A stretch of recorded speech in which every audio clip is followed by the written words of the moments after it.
But when you measure it flat, it contradicts that. I'm spitting flat facts and that.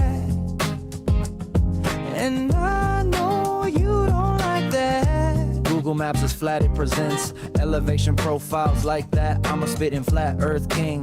Sentence has a ring, doing my own thing. If earth was a big roast chicken, factually finger licking chicken. We just got the measurements missing. I'm spitting eggs and begs, begging the question lesson. I've said it before, time after time. I'm the spitting flat earth king of rhyme. Welcome to Flat Earth Debate, Uncut and After Show.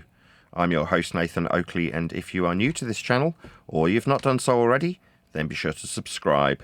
Hit the bell notification icon and join button if you'd like to become a Nathan Oakley 1980 channel member and keep up to date with the Flat Earth Debate. If you would like to support the channel, there is a super chat that runs alongside each of these shows while they premiere. There's also a coffee, Patreon, crypto and thanks button in the info box below the video. Speaking of patrons, I'm going to do a quick shout out to all of you who do support me on Patreon.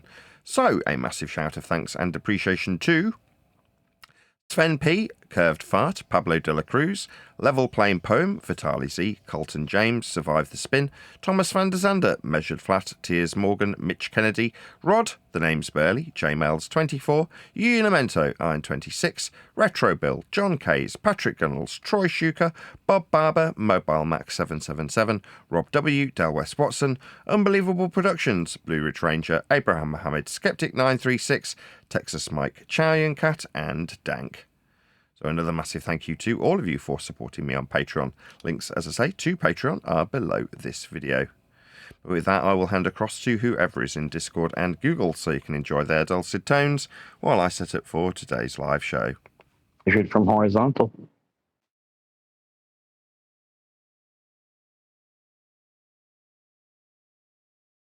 Yeah, that's the part that they're struggling with. No matter how many times Nathan goes over it, it's either they're willfully just ignoring it or they're not comprehending it. That when they describe freaking deviations and heights, like, okay, from what?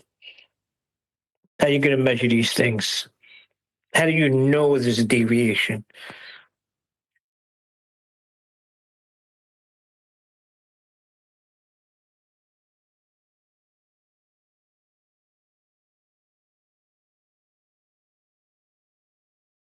Too easy, man. Too easy. Like, can you describe a deviation if you just go 600 feet into the air and you're hovering there? Is there any deviation?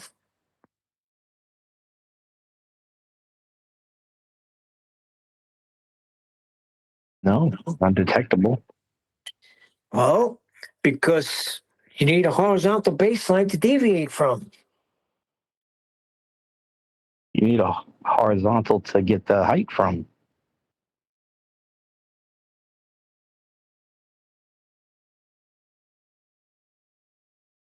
It's so easy now that it's kind of like boring in a way.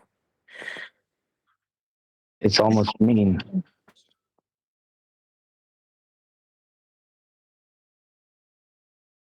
It's so easy right now, it's almost mean.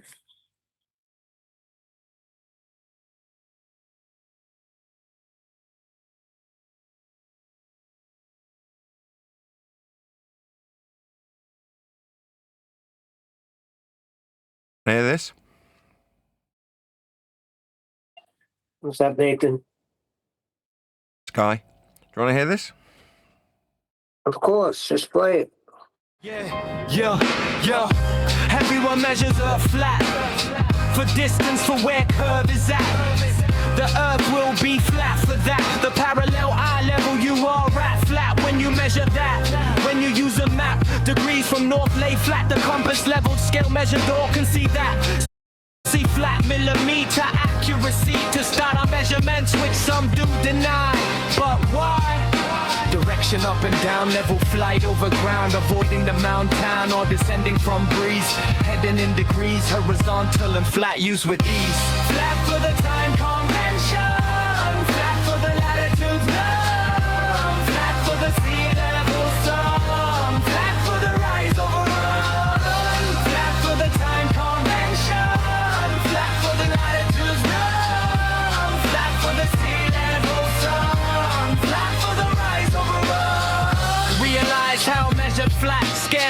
others who don't like that fight with measurements to say that they can't accept that.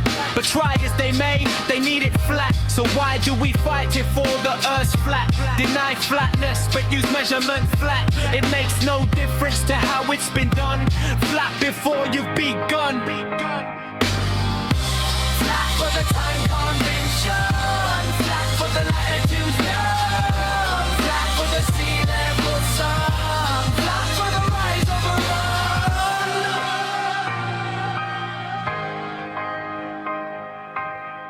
Measured flat, not just for some.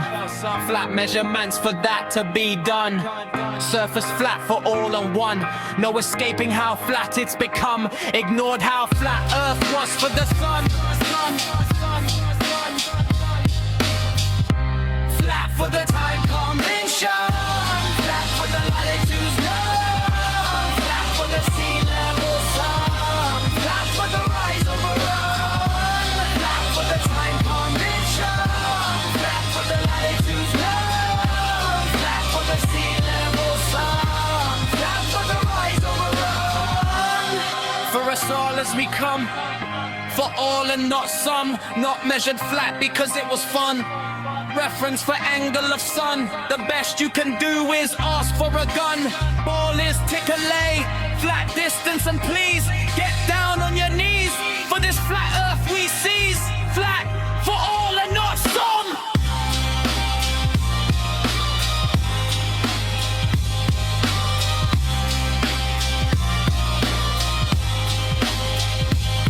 I like that gun line.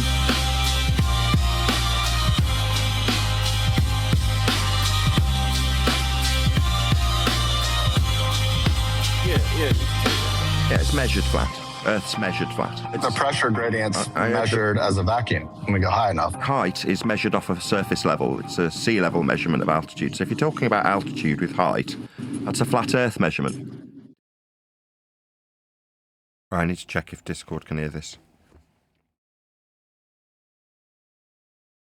Can you, first of all, can you hear me okay in Discord? Yeah. I'm going to play out a different one.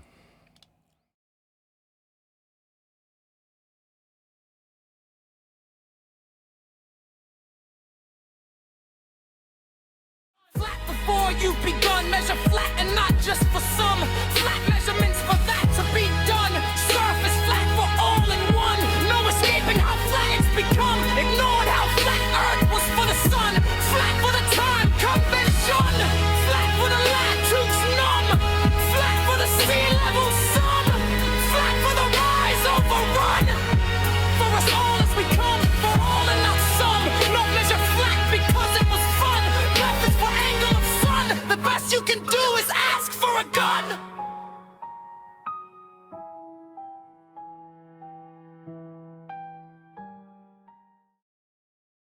So there's also one more that might actually become the intro to the show, which is a slightly shorter version of the same thing. Flat for the time convention. Flat for the latitudes numb. Flat for the sea level sum. Flat for the rise over run. For us all as we come. For all and not some. Not measure flat because it was fun. Reference for angle of sun. The best you can do is ask for a gun.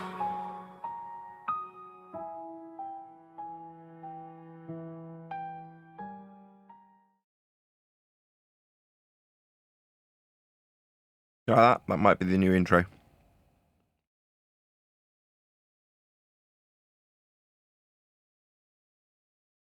There's no intro for your show?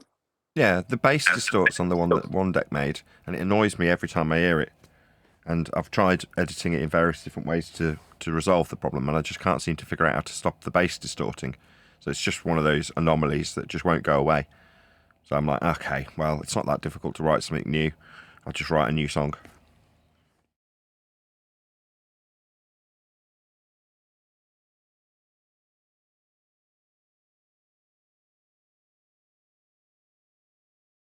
Like it? Yeah. Yeah, I like it pretty good. I like that gun line a lot. All you could do was ask for a gun. Flat for the time convention. Flat for the land troops numb. Flat for the sea level sum. Flat for the rise overrun. For us all as we come, for all and not some. Not measure flat because it was fun. Preference for angle of sun. The best you can do is ask for a gun. Definitely the main line in the song for sure. What'd you say? That's the best line in the song? Yeah, because that's the best that this dude came up with in Antarctica was where's the guns? I like it.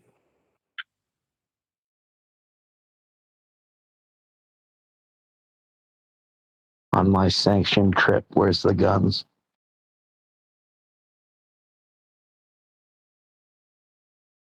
You realize he called in. It was a Sunday morning.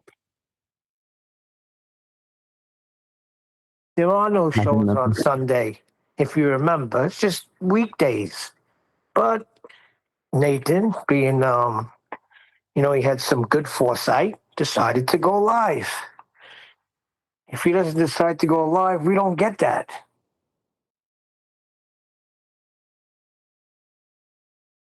I mean, it was an historical event. It was the final experiment. Oh, my goodness.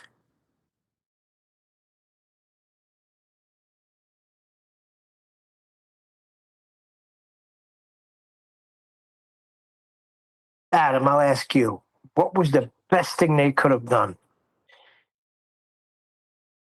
Called Nathan on a Sunday morning. For us.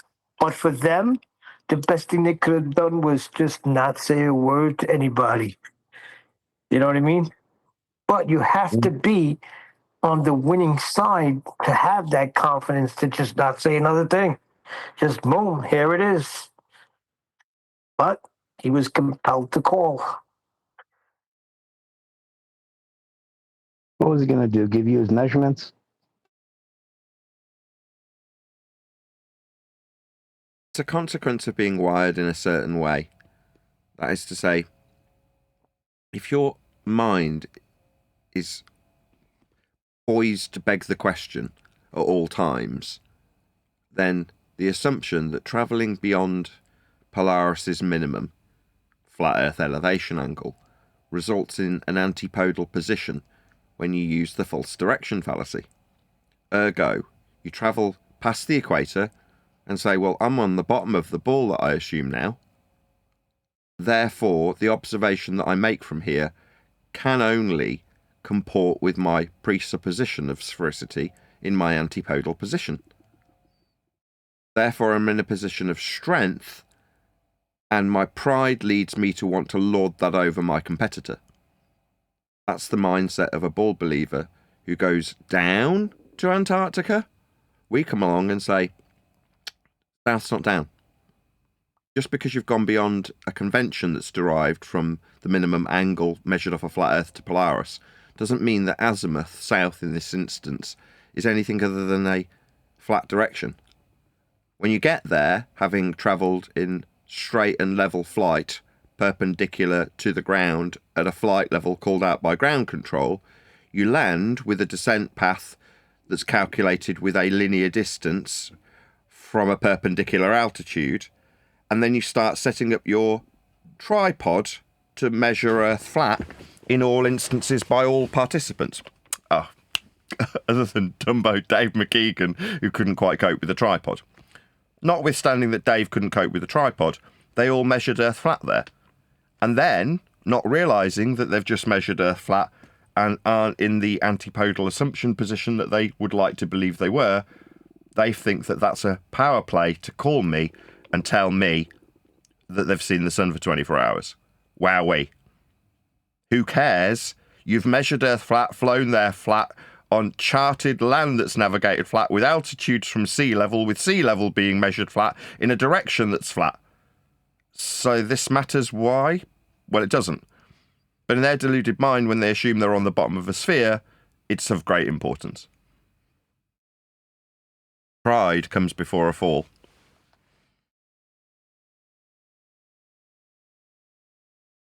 And how proud were I they? can We're in hold on. Antarctica. Nathan, I can agree with that if we weren't saying the things we were saying all the way up to their little trip. Okay? They were paying attention. They knew what was what. So it's really pride, I'm telling you. Like you hear something, you know something. Come on, you got to know. When you say you measure it flat, just on your flight. It's about the sun. Well, how's that measured? We were saying these things, so you can't not hear it. No, but in their minds, the flat Earth position, which has been constructed on behalf of flat Earthers everywhere, is that you suggest there can't be a 24-hour sun in Antarctica because of the azimuthal directionality that forces south in the horizontal to be a ring on the as it is / Gleason's / azimuthal equidistant North Pole centric globe projection. Therefore, your south precludes you from having a 24-hour sun. Okay? So when you show it's 24 hours of sun in a direction that's horizontal, measured with a flat distance, flown on parallel with surface level, measured from sea level, that's also measured flat, that means that Earth's not the assumption of the azimuthal equidistant North Pole centric globe projection. That's the actual argument that they've postulated for flat earthers to buy into and then be in shock and awe when the map that they've held true for 10 years is shown to be wrong. Now, for someone like me, I'm like, I showed that map to be wrong on year one. I'd already tracked the sun. I'd already seen it above the horizon for 24 hours. I had a live participant share it with me. Now, am I going to be shocked and shaken that we've got a 24-hour sun in Antarctica? Well, a little bit, because a first-hand testimony came my way that said that that hadn't happened for him. Now, does that mean it can't happen? Well, if we are to take as read that they did actually visit Antarctica and did actually measure a flat for a 24-hour period, other than Dumbo Dave McKeegan, who couldn't quite cope with a tripod, then, yeah, a little bit of a shock, but it doesn't change how flat they're measuring it. So we've got a sky anomaly. Is that what you're telling me? Oh, that doesn't alter that your base measurement for your globe that is suggested to attempt to explain this in some semblance of understandable rhetoric still requires flat Earth prerequisite measurements to create that system, to set you in a belief of being antipodal. You're not. Azimuth is still horizontal. Directions are still flat. Sea level still measured perpendicular for the altitude you flew there with. You still measured the surface flat when you got there. So it doesn't make any difference to how Earth's dealt with. What's on screen now in terms of measuring azimuth and altitude doesn't change because you've gone beyond the equator. And the equator itself is derived from flat Earth measurements to begin with. Converting it to sphericity to suggest that that's the world you actually inhabit is a reification fallacy.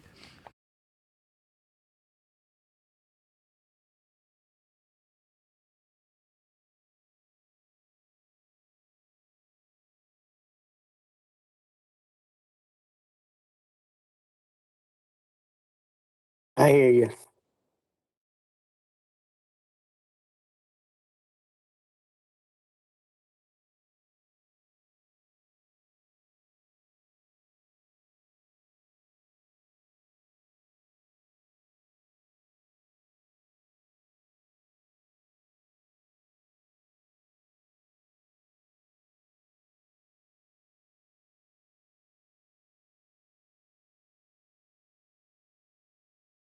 Well, I'm glad there's a dozen people here to keep the conversation going when I step away for 10 seconds.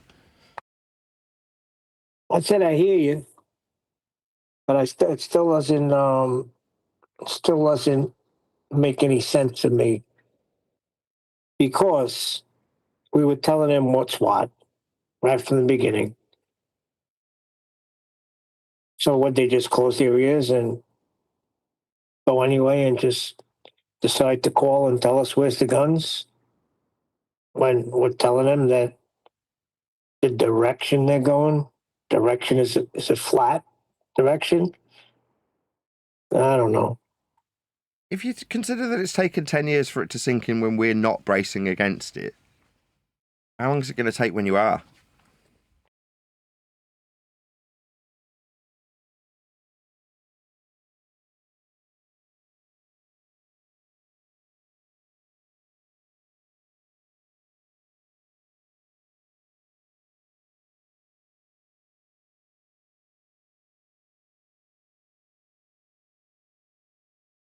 Right, clearly the conversation's not going to continue unless I'm actually chatting and I've got to press some buttons. So My brother was sending me a message, Phil.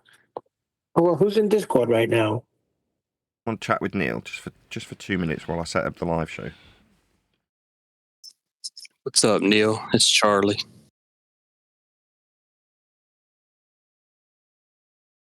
Charlie. Charles. Charlie. Charlie Handsome. Remember that from Hope of Greenwich Village? Charles. McCoon's has scheduled WWD tonight, 3:00, I think. No, a little bit later. I can double check. Nicktoon, if you wanted to pop in. Hell no.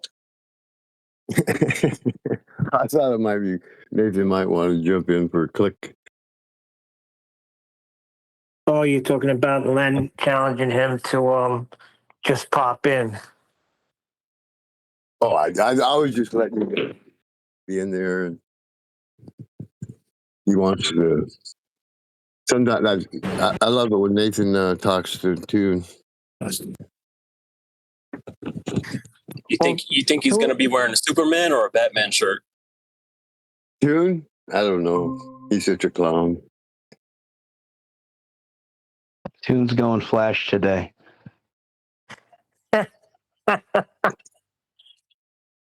That's ah. Oh boy. Right now, they're just desperately hanging on to a belief. It's really a religion. They're hanging on to a religion that has proven to be false. And they're hanging on for dear life.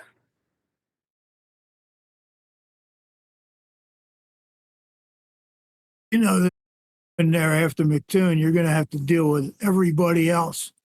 The elder bear, the Bev, Tard, the omnivore, the obnoxious. You're going to have them all. And McToon will probably stop talking altogether and just feed you to the trolls. Mm. 7 million plus. Say again, Neil? 7 million plus are estimated to descend on City Hall today in New York. Okay, fill me in. What does that mean to me? I don't understand. How's that relevant to us? Well, the New York Knicks won the basketball game, the finals. They're the champions, and they'll have a parade today. Since they're using basketballs to measure things, might as well throw that in there. Does this mean anything to anybody else on the panel? He did say that they were going to descend City Hall. So descending would be a vector relative to a horizontal. Get pick up. It's because of some sports event. Somebody wanted. Exactly what it is. Clown show. I knew I was going to get on Stevie's goat. Yep, they're for a sporting event. Well, would you rather have the astronauts have a freaking parade? They didn't do anything. At least these guys done something. Teamwork, togetherness, underdogs. Right? Oh my God. Yeah, who cares? Like, in all sincerity, Neil, sports just isn't my thing. I mean, I know this is maybe important to you and people watching, but I can't feign enthusiasm for it. I just really struggle. I'm really sorry. Well, I'm saying it because 7 million plus people. How many of them do you think know that the Earth is flat? Never give. Has our message got out? Our message? I mean, that's so arrogant. Our message. Is it? No, it's not. Not our message. Say it's measured flat. Earth's measured flat regardless if you disseminate that information to 7 million basketball fans or not. It'll still be measured flat regardless of their understanding, even if their understanding is incongruent with the actual measurements of Earth, which are flat. Their belief in a ball is a mental construct which they are entitled to. But in my humble opinion, us telling them has absolutely no consequence to what Earth is and how it's measured. How it's dealt with is flat. You, the general public that got your free public education from the state, think it's a ball, but you're entitled to. It doesn't change how flat Earth is measured in all circumstances and without exception, that you think it's a ball. Now, I understand how the ball was created with those flat Earth measurements. So I can kind of empathise. I appreciate that people got a cheap education. It came for free, and nothing that's free is really for free. You are the product. Well, in this instance, the product forms the consensus, and the consensus believes they're on a ball. But that's all it is. It's just a belief. Whoa. Public education. You're telling me in private education, they're teaching you that Earth is not the freaking third planet from the sun? Really?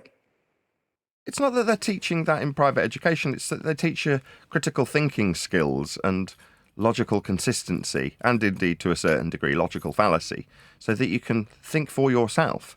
So when I was in education at a private school, it was very different to how schools were structured for your average Joe, where you sat in lines of desks being told to copy off the blackboard. For us, we were set a particular task, and then the teacher would monitor how well you coped with finding the information, digging out the resources, and you weren't expected to sit in the class. It might be they had to toddle off somewhere, like to the library, to find information. And the teacher might disappear completely and just leave you to it.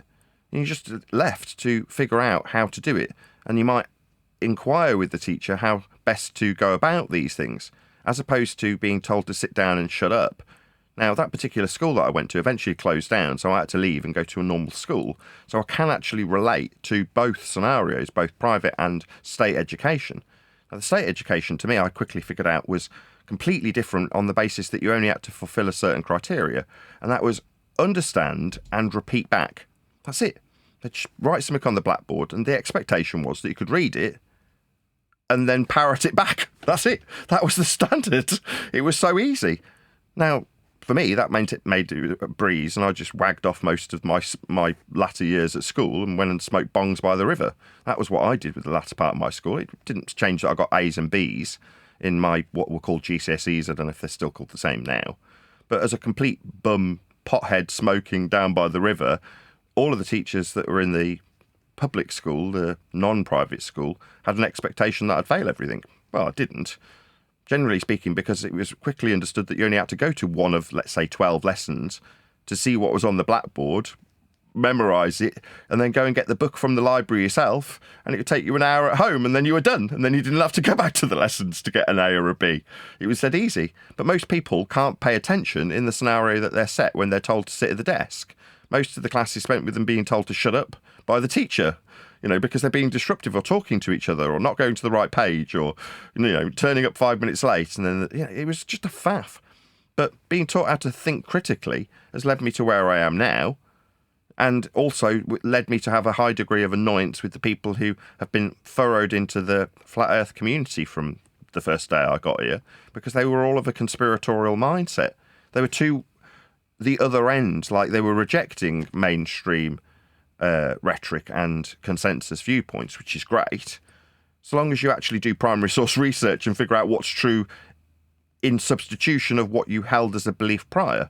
Now, if you don't do that and you just accept at face value that which you're presented with when you get to the subject, you end up asking why we see too far. It's like, well, you've just been ushered into a controlled opposition version of this narrative. And again, that always used to annoy me. I can remember in the first year going to Jaron's chat when he was doing the ISS watch and asking why aren't they talking about flat Earth. Eventually, when that turned into Globebusters, they got so annoyed with me that they banned me, because I was saying, why are you talking about this? Why aren't you talking about how flat Earth is? But no one wanted to do that. Even when they suggested that they were doing that, they were, as I've just pointed out, talking about us seeing too far. Like, seeing too far is saying that you're not on a globe. So that the argument is, are you on a globe or not on a globe? And then everyone can whistle past how flat it's measured. But if you do a bit of primary source research, you end up at the point that you recognise how Earth's actually measured.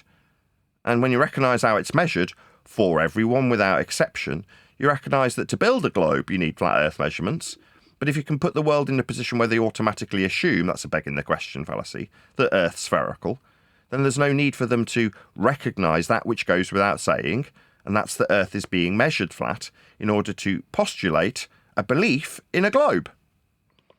Critical thinking, that's the only difference between my education and anybody who got a free education. And part of mine was free and state-run. Nathan, I agree 100% with you. To, have this globe, you have to build it from flat out. But to maintain the globe, they have to sell you fantasies like we're going to the moon, or going to colonize Mars, or the space race. All of these things reinforce it.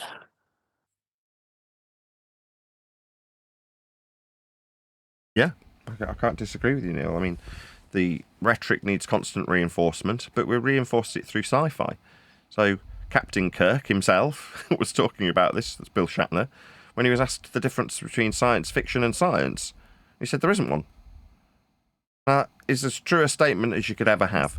Much of what we call science has not adhered to the scientific method, ergo it is, by definition, pseudoscience when claimed to be science, because it hasn't been through that method. But it lines up beautifully with what we are sold at the cinema. Men flying around the world to turn it backwards in Superman. Well, that's a metaphorical equivalent with the suspension of disbelief when you think about being in the ISS, in an orbital motion around a sphere Earth. You just don't realise that that particular level of suspension of disbelief is beyond your seemingly surface level comprehension of the disbelief you are suspending when you see a man fly around the globe. Your suspension is that men can fly. It even said it on the poster, you'll believe a man can fly. Not you'll believe that the world's a sphere and there's a sky vacuum to be turned around an axis to reverse time. The amount of propaganda and programming in that one scene towards the end of Superman, when he reverses the devastating death of Lois Lane, is to indoctrinate you with multiple layers of heliocentric bullshit, from pseudo-Riemannian space-time bending in a geodesic that can be altered with a globe Earth around an axis, all of which has been derived from flat plane measurements in the first instance. Time as a derivation is from a flat plane. An axis requires a flat plane to describe the angular resolution and limits of the sun when you track its movement through day and night and average it with a convention that's also using flat planar measurements to average this system. Same goes for the creation of the globe with the latitude system measured flat with Polaris. All of these conventions are put into the reification after the fact. So none of the details I've just given you about how these fantasies come to pass, that's to say with flat earth measurements, are laid on the table when you suspend disbelief that, only a man can fly? No, you'll suspend disbelief that a man can fly around a convention that's created with flat earth measurements called a globe, about an axis that could only be described mathematically from a flat plane, in a sky vacuum that violates natural law. That's what you're suspending disbelief of when you watch Superman. Well, having constant reaffirmation of that which is current mainstream bullshit is required so that people will continually beg the question of sphericity and ultimately believe that it's being taken care of by other greater men at places like NASA, by men who have suggested to been to space. That just reaffirms the constant globe programming. Right, and that was the second trick. Like science has anything to do with how Earth is measured. So that's how they got everybody duped. That's right. Yeah, they say science can take care of this category error that's mathematical in nature. How we measure things is maths. And what's that? You think that measurements suddenly become science when you reify a flat planar measurement into an orbital motion with Keplerian elliptical motion scaled by Huygens? These are just men. What are they working with? What's their primary source? Flat earth measurements of angles to lights in the sky. That's what they're working with when they come out of the box and give you these conventions for you to put into existence mentally when you watch Superman, when you watch other suspensions of disbelief that you aren't told are suspensions of disbelief just one layer higher. So when you're in the cinema, you understand that overall, the entire premise of the motion picture is in and of itself a suspension of disbelief. When you watch NASA, it's one rung higher. It's just something on a screen. So why would you leave your cognition in any lesser state than to recognise that you are suspending disbelief when you see men alleged to be in a perpetually falling motion with respect to a sphere, not Superman flying around it, but men in a tin can falling around it. Well, that's just you watching a screen suspending disbelief that men can fly. And the tagline still applies in the same way it does to Superman when you watch the ISS. You'll believe a man can fly. Same exact process. You're just suspending disbelief. I remember Dilly Gill summarising this beautifully when he described what NASA actually are. When you, the general public, believe that they're on the cutting edge of aerospace and space travel. They're not. They're on the cutting edge of cinematography. When Kubrick needed lenses for Barry Lyndon, where did he get them from? NASA. Why? Because they're on the cutting edge of cinematography. Not travel. Making movies. That's what they do. You just don't recognise where you suspend disbelief. Where's the line drawn? For Superman, I know men can't really fly. I'm willing to suspend disbelief to enjoy the movie. Not, I know we're not on a globe, in a violation of the second law of thermodynamics, with the gases below Superman not dispersing into a giant vacuum. You don't recognise that level of suspension of disbelief because you're not told that's a level to suspend disbelief with. You're only told you'll believe a man can fly. Now you take that up a notch and you'll believe men can fly in a tin can. Oh, but that's real. Why? Have you been there? Of course not. To a violation of a natural law? No, the sky's not a vacuum. That's ludicrous. The only place it's presented to you is the same place you get Superman presented to you. It's just you, the general public, don't know where to draw the line when it comes to suspending disbelief. Not only that, they sell you time manipulation with that because you can go back in time and save the woman you love from dying. Yeah, that's the main thing. Well, that was an Einsteinian rhetoric, so it's taking bent geodesics in space-time to reverse them. That's it, basically. You're talking about brief history of time, Einsteinian mechanics, fourth-dimensional pseudo-geometry.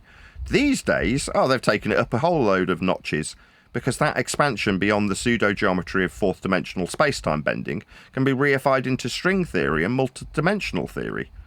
Okay, so where do we get that brainwashed into us? With Spider-Man? Yeah, and the dimensions that you have from Doctor Strange. Yes, that's exactly where. You know, those are all based on what we get told is science.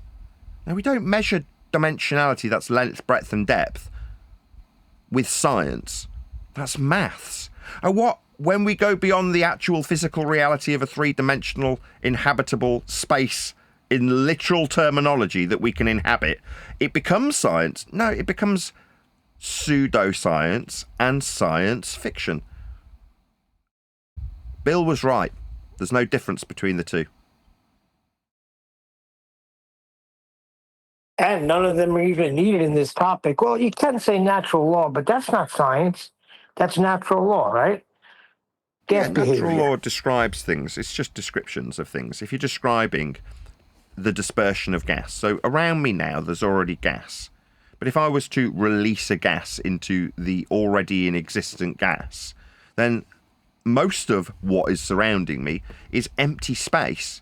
There's obviously a high concentration of gases moving around, unbonded, in the area that they are contained within in this area. But if I was to let off a butane gas canister, the butane would work its way through the gaps in all of the existent gas that is in this space. That's dispersion. Gas fills space. Even if there's already an existent gas in that space, impeding it to a certain extent. That's to say the butane canister has one particle being described by me now. Obviously lots are coming out all at once. But it hits another gas particle. And then another one, and then another one.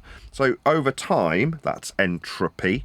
A dispersion concept in this instance being described with the arrow of time, entropic dispersion. You describe it spreading out until eventually it has no spell, it's dissipated into all of the available volume it has available to it. Now, if I were to open the window, all of the gas at the humidity level that it's currently controlled, because I have a dehumidifier in here to avoid mould in this British well-sealed house, or flat, the slightly lower humid air would disperse into the outside air and vice versa. The gases that were out there that have a higher humidity level would come into the available volume offered to them when a window opens. This just becomes another available volume. I take that up to what is alleged to be in a heliocentric, flat Earth derived world with a sky vacuum above your head. You are led to believe that when you traverse a certain altitude from a flat Earth measurement from sea level, suddenly the gases don't obey laws of nature in terms of their dispersion properties. Gas always, without exception, fills space. It's the second law of thermodynamics. That's how we describe the arrow of time. Dispersion in this instance. Doesn't matter if it's any other spreading out, osmosis, whatever. They're all described with the second law of thermodynamics. The sky is not a vacuum. But as I said earlier, when you watch Superman fly in it, you don't give a second thought to what you've already been presented in the form of things like the blue marble. When you see a black area, alleged to be 10 to the minus 17 torr, with the gases and clouds below Superman not spreading out into the area. You don't know you're suspending disbelief. You're told that that's the world you live in, and you've been given it from a different version to suspend belief with when NASA present you with images on screens. It's no different. Still violates second law of thermodynamics to assert that the sky is a vacuum. It definitely isn't. Gases would fill the space. Like the gas in this room would spread out even with gases impeding it. With less gases to impede it, gases just don't hit other gases when they're dispersing. If there's nothing to hit, they just carry on going, never to return. We'd all be choking to death if that was the case, because all of the gas that we're currently breathing would have dissipated into the massive area, the black bit they say is called outer space, basically a sky with nothing in it. Well, gases would fill that area of volume if it was available to it. Definitely not the case. The sky, space, is fake. There is no areas to be falling around like Superman when you believe a man can fly in a tin can called the ISS in a mathematically flat Earth derived orbital motion. They suggest that the reason that they're flying is because they're falling perpetually. Okay, where'd you derive that notion from? Oh, flat Earth measurements and orbital motions. I see, so we violate the base principle of the surface level we measure with angles to measure the stars, to create an out-of-the-box system called heliocentrism, to then put it in an elliptical orbit and then scale it so we can believe we're on it. Well, definitely not. And that's the only reason we've got a necessity to assert that the sky is a vacuum in the first instance, because we've violated the base principle of the measurement of Earth's flat surface to create this system. Not to believe we're standing on a ball, but so 500 years ago the church could get a better understanding of how the lights move. That's all it was designed for. Explaining things like epicycles, now known as retrograde motion. That's why we have things like elliptical orbits, or orbits at all, or as an extension of the sky which moved around us, having us move around the sun. These are all out-of-the-box conventions derived from flat Earth measurements to create them. Now, understanding that means you just struggle, or I struggle, to suspend disbelief in this regard. I can't believe I'm in a ball. Now, people who beg the question think that there can be on a ball. No, you can't be on a ball to describe it moving around the sun. You'd have to be inside it. You know, those little degrees that are labelled on the outside of a globe Earth for latitude, those are measurements from the flat plane that would be inside that ball to make that concept a reality. Now, no one's standing inside a ball. It's utterly ludicrous. And for me, and most of the people on the panel now, I'm sure they'll all agree in a moment when I invite them to do so, it's impossible to reify. I cannot be inside a ball. Not I can't believe I'm on a ball, because that wasn't necessarily a step too far for many of us when we first got here. Am I wrong? Could I be on a ball? Well, there is no on a ball. There's in a ball. Only if it's a heliocentric world point of view that's been derived from flat Earth measurements that you have to ignore to believe that you're in moving around the sun. Nobody's in a ball. I don't understand why you're not getting this, Nathan. What's wrong with you? You don't have to physically be in the ball. We have the circumference of the Earth. Now, mathematically, we could put ourselves in the center of that and then take our measurements. What's the problem? Well, that's what you do. You know, it's not that I'll call it a problem. I'd say that you've accurately described the derivation of flat Earth prerequisite elevation angle measurements to create conventions like latitude to put you inside a ball to then describe mathematically and only mathematically a ball Earth's motion around the sun. But you have to mathematically be inside the ball to do that. Now, the moment you understand that mathematically you're describing being in a ball, you go, well, obviously I can't be in the ball, and I understand that it's just mathematically moving around the sun. Yeah, that's right. You're not actually moving around the sun. You're not actually in a ball to derive orbital motion or make Earth's surface spherical. Those are just mathematical derivations. From what? Flat Earth measurements. Impossible for me to now reify. A couple of shout outs. Shout out to, is it LJ69? For the super chats, 2 of them. Thank you very much. I think you've accidentally sent me 2 payments for the same cool logo thing. But I'll take it. Thank you very much indeed. I really appreciate the support. Gives me an opportunity to plug. So I'm poor, and to support this channel, I survive solely on the generosity of the people who like what I do. So if you want to be one of those people and you can afford to do so, don't stand on ceremony. When I shout out the PayPal links and coffee links, that's buy me a coffee, but mine's just called Coffee or Ko-Fi. That's what it's there for. It's there so that I can keep the lights on, keep the bills paid, and keep doing this as I have done for the last 10 years plus, with a bit of a transitional period from a part-time job in between. But ultimately speaking, if it wasn't for the people who actually send me coffee links, and I got one yesterday for I think it was £7, very grateful I am too. And when I responded to that person saying, I'm really grateful for you sending me money, I mean that in the most sincere terms. If you can afford to buy me a coffee, that is to say, you would, if we were literally in a coffee shop, go, let me buy you a coffee. I really like what you do. Then do that via the money links, because I actually use that to keep the lights on. But for the price of a coffee, you can keep that being the case, as many people done in the last 10 years. So very grateful to all of you who've been supporting me recently via the coffee link. I've been e-begging for it more because I'm still waiting for the book to come out. On that note, I had an update from my publisher this morning that he would try and increase the DPI of the images that I've sent to him via his own editing equipment. He made it sound like the editor was a person, although I think that was just poor phraseology on his part.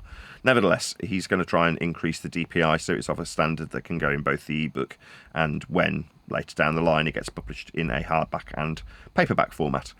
But for now it needs to be 300 DPI. I attempted to upscale all the images that were already contained within the final draft that we sent him. I say final draft, I told him it was final and then changed it, which no doubt annoyed him greatly because it created more work for him. So if you're listening to this, I'm really sorry. Anyway, the images he's going to attempt to do, so I had suggested that I could send them on to Craig to do them, as he'd offered, but his response was to say, I'll try and run them through my editing software to get them up to 300 DPI. Leave them with me and I'll see what I can do. That was essentially the sum total of his reply to me today, which I'm very grateful to have because I don't have to stress over it over the weekend. So that's where we're at with the ebook, but that's why I've got to e-beg in the meantime to keep the lights on while that's pending coming out. And once it's out, I'll actually do a campaign to get a new iPad so I can keep editing videos. Much to my frustration, the thing keeps running out of battery. Anyway, thanks for the super chat. Send Nathan money. And send me money, things. Yeah, indeed, yeah. Send me money. That was the whole point of me doing that plug. Yeah, send me money if you can afford it. Good news about the book, Nathan. And I just would like to tell you that I got at least 20 people I know that want to buy a few copies to send to loved ones. So there is an anticipation and it's building. So, any day, 2 weeks now, right? I don't know how long it'll be. I would estimate maybe a couple of weeks. But for those of you who are waiting with bated breath, good, right? I'm glad there's a little bit of a build-up. It's delayed, but like a bride-to-be waiting to come down the aisle, everybody's going to gasp when they finally see her being the book in this instance. So you're not going to be disappointed. I'm very proud of what I've achieved. The material is as high a standard as I can achieve, and that's saying something. It's not been a short time coming. It's had a lot of development, but ultimately speaking, what I want is success with monetization being the main outcome. That is to say, rather than me sitting here saying please buy me a coffee, I need you to survive doing this because ad revenue ain't paying the bills. Generosity of my viewers is, so buy me a coffee. But it'd be better that I was saying buy the book, buy a copy of it, and read it because you'll enjoy it. That is to say, regardless of whether or not you've been in this subject the same amount of time as I have, let's say you've been here 12 years, yeah, or you want to buy it because you've been here for the last 3 years listening to us talk about how it's measured flat, and you want to pass that on in an informative way to your neighbour. And the neighbour has literally never heard of this subject, has no idea what it is, and you're going to drop it on him, and you don't want it to be dropped on like a bomb that's going to explode and have you fall out with him. You want it to be presented in a way that doesn't leave that person irritated with you having given it to them, or falling out with you, or arguing with you. That is to say, at the end of reading the book, and this was given to me by my wife when Neil asked me, what's your wife think about it? She's read it now. I know she's helped you edit it, but what was her opinion on it? And I asked her, well, did you first and foremost understand it all? She went, well, some of it was a bit complicated, but I got to the end and understood that Earth was measured flat. That was her response. So if that's your outcome, which is what most people have told me they want from a book like this, they want to be able to give it to somebody else, and at the end of that person receiving it and reading it, they go, I know Earth's flat. That's what people have desired, or told me at least that they've desired from a book that they buy. So given that that is exactly what you get from a book called Measured Flat, you'll open it, read it, and go, okay, so Earth's just measured flat then, for every single example, regardless of anybody who's measuring it or for what reason they're measuring it. Doesn't matter if they're suggesting that there's a sphere Earth at the end of their assertion, they'll be measuring Earth flat.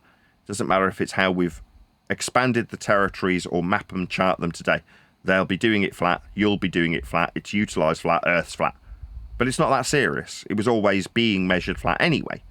So it's not going to change your day, it's not going to have massive effect on you. And me, the author, I'm now, less so in the book, but now telling you that I am inconsequential to this fact. It doesn't matter if I pass this on to you or not. And for that reason, that nonchalant attitude relates directly to the impression someone would get if you handed it to them. They go, okay, I get it. It's just measured flat, right? And that would be their response to you. Thanks very much. It was quite an interesting read. I quite like the bit where, I don't know, the transgender accusations came at this flat earther from some narc that was dating her after she'd moved to countries. You know, that sort of thing is intriguing when you go, whoa. I mean, I'm just saying that's a different level. You know, there's people who will only warm to the sort of more lowbrow talking about people and the events that have happened to them in the course of, you know, flat earthing over the last 10 or 12 years. Those are interesting too. Go ahead. I don't know. I thought Paula's response was more like, well, I've learned for sure, and through all circumstances, the Earth is measured flat. I don't think she just said, well, I got it measured flat.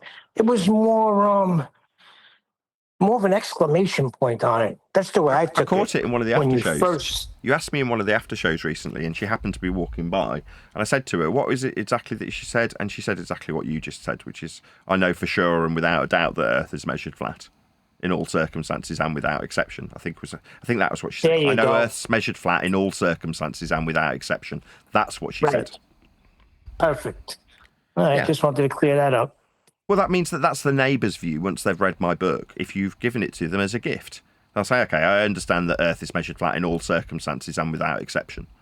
You're like, well, jobs are good then. And I couldn't really ask for anything more. At the end of when I was reading it about, I don't know, a month ago, I was reading it through again and again and again and again, trying to find, you know, errors. And at the end of that process for me, that's how I felt as well. You know, there were certain things that were refreshing my own mind because you've covered them and written about them in some instances a couple of years ago. And you're reading back through them going, yeah, having this particular subject that seemed like a silver bullet at the time being broken down and dissected for just being a flat earth prerequisite that was ignored is, for me as the author, a little embarrassing. But for you as a reader, you just go, okay, so that required Earth be measured flat then to make that assertion. And I see where. You know, if you're looking at Earth curve calculations and it's labelled distance or surface level or eye level or altitude, those things are easy to comprehend. They're not complex. And they need to be nice and simple because they're the foundation for extrapolations that will suggest when you suspend disbelief that Earth has sphericity to it. But the input values are flat. So for most of the fart-sniffing hippies that inhabit flat Earth, they understand the complexities of taking flat Earth measurements that they ignore and running them through, begging the question, proof of nothing, perspective hijacking Earth curve calculations to suggest that the observation at a distance also measured flat from an altitude perpendicular to sea level that's measured flat means we see too far in a controlled narrative. But when I break it down in those terms in the book, you as a reader go, oh, so I take these flat Earth measurements and put them through this calculation with an R value that's been derived from flat Earth measurements also so the calculations can exist. It's a lot more difficult to read it in that terminology and then say, yeah, I'm standing in this ball that's being created. Like this on screen. Why do we have XYZ diagrammatically exampled with the core of Earth exposed with a flat plane?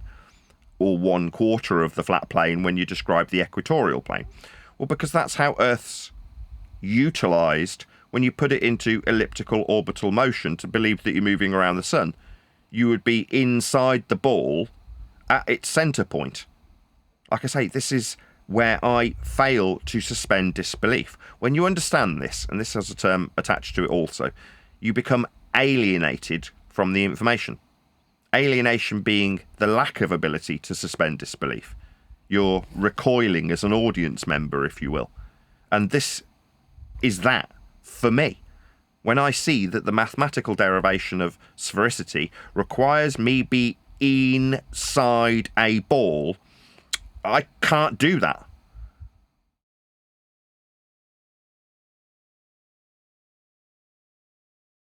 And neither will you if you understand how flat it gets measured to create it. And neither will your neighbour or your sister or your aunt or whoever it is you want to buy that book for when it comes out finally. What I was going to say is 100%. But back in the day, when they used to say distance, we'd start going through the calculations. Now we say distance, you say? Angle, you say? Come a long way. Yep. Yeah. I mean, to bring it back to this sky vacuum assertion, I've just released a song actually to members. I might play it at the end of this little back and forth with Neil and myself. But at the end of that discussion, I had a little soundbite of me discussing the sky vacuum with somebody. They're saying, well, at altitude, it's alleged to dissipate to a vacuum. My response, altitude's measured from surface level to sea level. Perpendicularity that you're ascribing this altitude in feet. So, like all assertions, in this instance, the assertion that the sky is a vacuum, when you try to, or attempt to, justify your belief that you are suspending disbelief that a man can fly in a tin can in an orbit in an outer space sky vacuum, you're required to describe a surface level altitude prerequisite that's flat to do it. Now, for 10 years, nobody would have said, well, the altitude of the ISS is measured from sea level. Its distance is parallel with the ground to give it a miles per hour. The perpetual motion that you're describing the orbital mechanics with is derived from surface level measurements of angles to derive flat linear radial values and scale them. So there is no orbital motion to be in, it's a mathematical derivation of a point inside a ball measured with flat Earth angles. Like this. Now you can suspend disbelief one step further if you're a fart-sniffing dweeb who likes wearing Batman t-shirts and telling yourself that you're an intellectual because you understand tangential planes of spheres that are assumed to be dangling below the plane that you measure Earth flat with. And then when it comes to putting that plane that you measured Earth flat with into an orbital motion, you can transpose the flat plane that you measured with an assumed tangential dangling ball beneath it into the centre point ready to be put in motion around the sun, as is done with this diagrammatical example. It still has to function from within inside the ball, but you can tell yourself that you're measuring a ball that's dangling below what you actually measure, called a tangential plane, because you just assume that below a single point that you're measuring in square miles flat is in existence as soon as you start measuring Earth flat, because of course. But you will still have to move that measured planar description with angles from the surface you're measuring flat inside the ball to get it to function with elliptical orbital motion. That's why this diagram is described pictorially the way it is. Like I say, it's a step too far for me to reify. But the altitude, this vector described as upward here, is perpendicularity with respect to a plane of reference, if you can describe that as the orientation. Now, south and north aren't the orientation for up. That's horizontality in azimuth format versus altitude to describe up and down with. But again, all of these descriptions prerequisite to describing heights, altitudes, altitude angles, surface level, sea level, mean sea level measurements, all axiomatically require Earth be measured flat to create this ball for you to be inside of. That's ludicrous, but that's the mathematics. And to say, oh, it's just the maths, doesn't mean I'm actually in a ball. Yeah, right on, dickhead. It doesn't mean you're actually in a ball. You're not. But the maths that create that convention are flat and real. You can measure Earth's surface level, sea level, mean sea level, eye level, flight level, perpendicular altitude. All of these things, azimuth, are all flat measurements. That's how we measure Earth. There aren't any exceptions. Even the ball-believing clowns who think they're inside a ball / on a ball must measure Earth flat, and do. You know what I've noticed too? That the way we say it, the way you just laid it out, they don't want that. They want you to say, like, you see these measurements here? This can't happen on the surface of a globe. That's why they're silent a lot of times, because they want you to say that, so then they could be back in the argument telling you how it is a ball. So I think I think the way you lay it out doesn't leave any room for that. Like something like, well, you're checking an elevation angle from a curved surface. That may be true, but that's the way they want you to argue it. Absolutely. Hey, Refracted.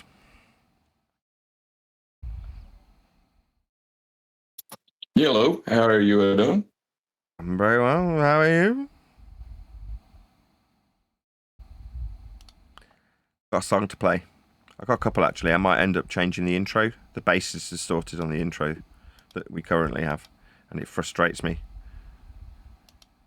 So I went about making a new one in Suno today. So I've actually got a couple of different songs that I'm going to play out to the audience now. Video for you to see, that is.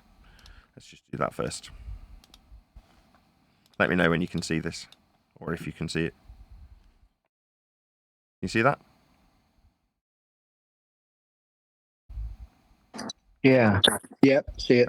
Okay, so this is called Flat for All, Not Some. Yeah, everyone measures Earth flat for distance for where curve is at. The Earth will be flat for that. The parallel eye level you are at flat when you measure that. When you use a map, degrees from north lay flat. The compass level scale measured all can see that. Survey from C flat, millimeter accuracy to start our measurements, which some do deny. But why? Direction up and down, level flight over ground, avoiding the mountain or descending from breeze, heading in degrees, horizontal and flat use with ease. Flat for the time convention, flat for the latitude known, flat for the sea level song, flat for the rise over run, flat for the time convention, flat for the latitude known, flat for the sea level song, flat for the rise over run. Realize how measured flat scares the masters who don't like that. Fight with measurements to say that they can't accept that. But try as they may, they need it flat. So why do we fight it for the Earth's flat? Deny flatness, but use measurement flat. It makes no difference to how it's been done. Flat before you've begun. Flat for the time convention, flat for the latitude known, flat for the sea level song, flat for the rise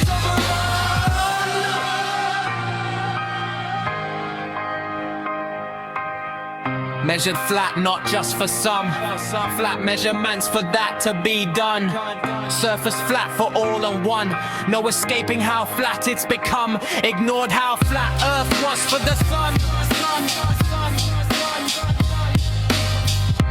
Flat for the time convention.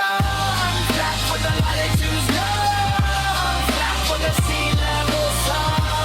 Flat for the rise of a run. Flat for the time convention. Flat for the latitudes known. Flat for the sea level sun. Flat for the rise of a run. For us all as we come. For all and not some. Not measured flat because it was fun. Reference for angle of sun. The best you can do is ask for a gun. Ball is tick-a-lay. Flat distance and please get down on your knees. For this flat earth we seize. Flat for all and not some.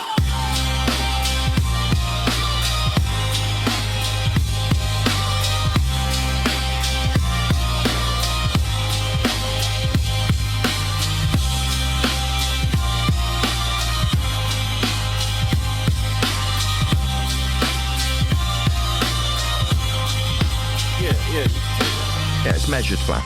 Earth's measured flat. The pressure gradient's measured as a vacuum when we go high enough. Height is measured off of surface level. It's a sea level measurement of altitude. So if you're talking about altitude with height, that's a flat Earth measurement.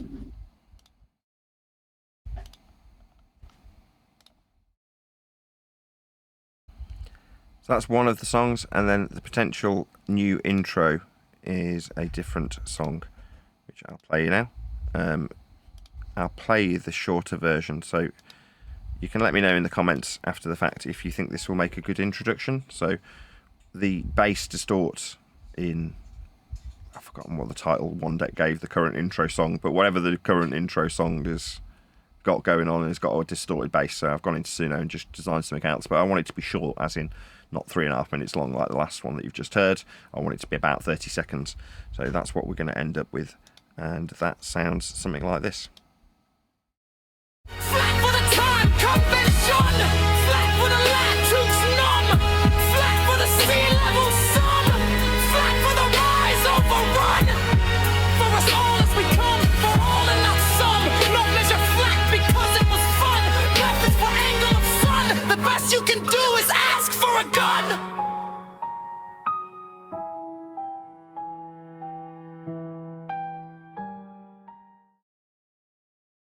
There you go, so that might become the new intro. I haven't decided yet. But it's short enough to be an intro, because I don't like 45-minute intros. I'd rather have 30 seconds. Some people have really long intros, like minutes and minutes and minutes of music. And you're like, I don't need this. And then when the music finishes, you get a countdown. We will be live in 2 minutes. And then there's a clock counting down. You're like, ugh, 10 seconds. Anyway, what do you think of that? Do you like that? Very good. Glad you liked it. I want to tell you what the continuing problem with Flat Earth is. Okay. Okay. This is coming from the chat. I'm not even going to attempt to read his name. You guys remember people saying aliens, hybrids, and giants, Nephilim, come from another dimension? I think they come from the land of Nod.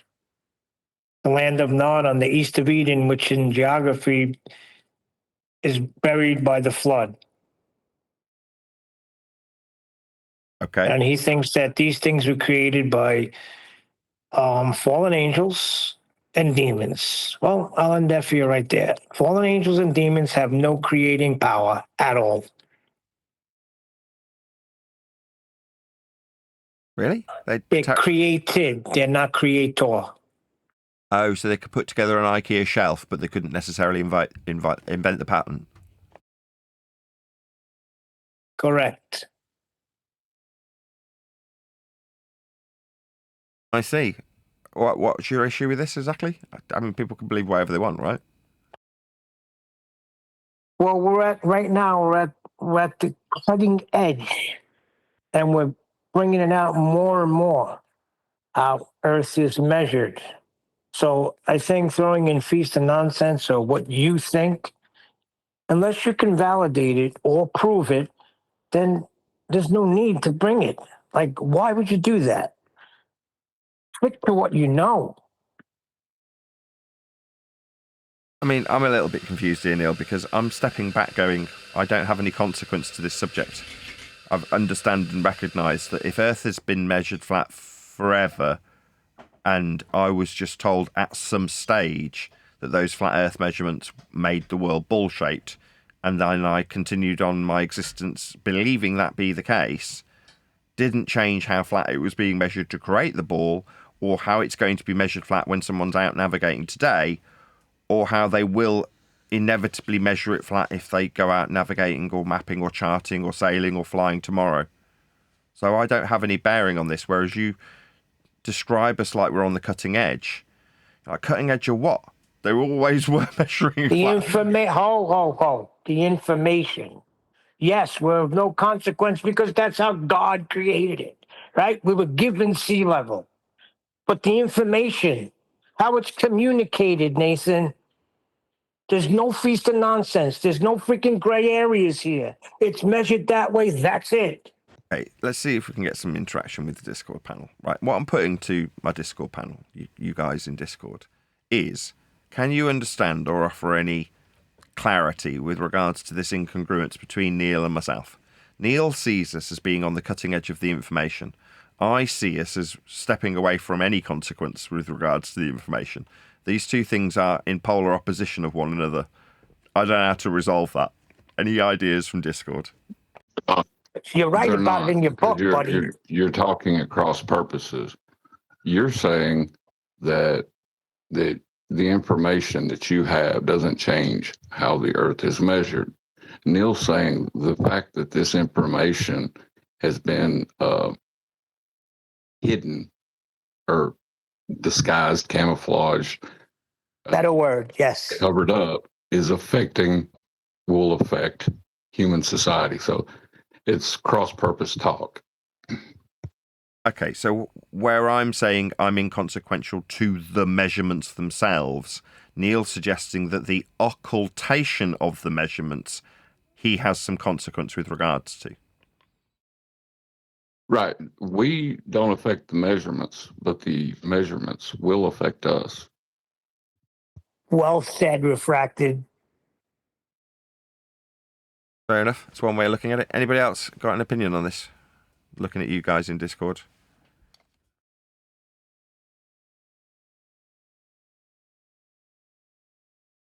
Well, that's good to know. If you don't start piping up in Discord, there's going to have to be a change here. This is not the Neil and Nathan show. Notice I put my name first. Very good. I would have done the same. Yeah, but I was hoping to get some opinions in this regard. How do you guys, let's put it a different way, how do you guys feel about me suggesting that we're inconsequential to these facts? Does that have any bearing on any of you in terms of how you treat this subject?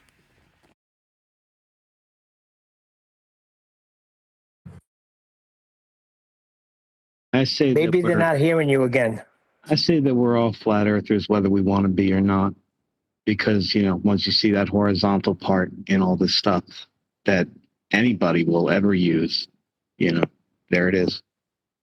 Right, that's a good way of putting it. So what you're saying is, even the most devout heliocentric believer inevitably finds their way to a flat earth when they measure it in any capacity, be it for practical use, like developing a map, charting the territory, or for a folly, like going down in name only with an antipodal assumption to Antarctica to measure elevation angles from surface level, like all of the participants of the final experiment did.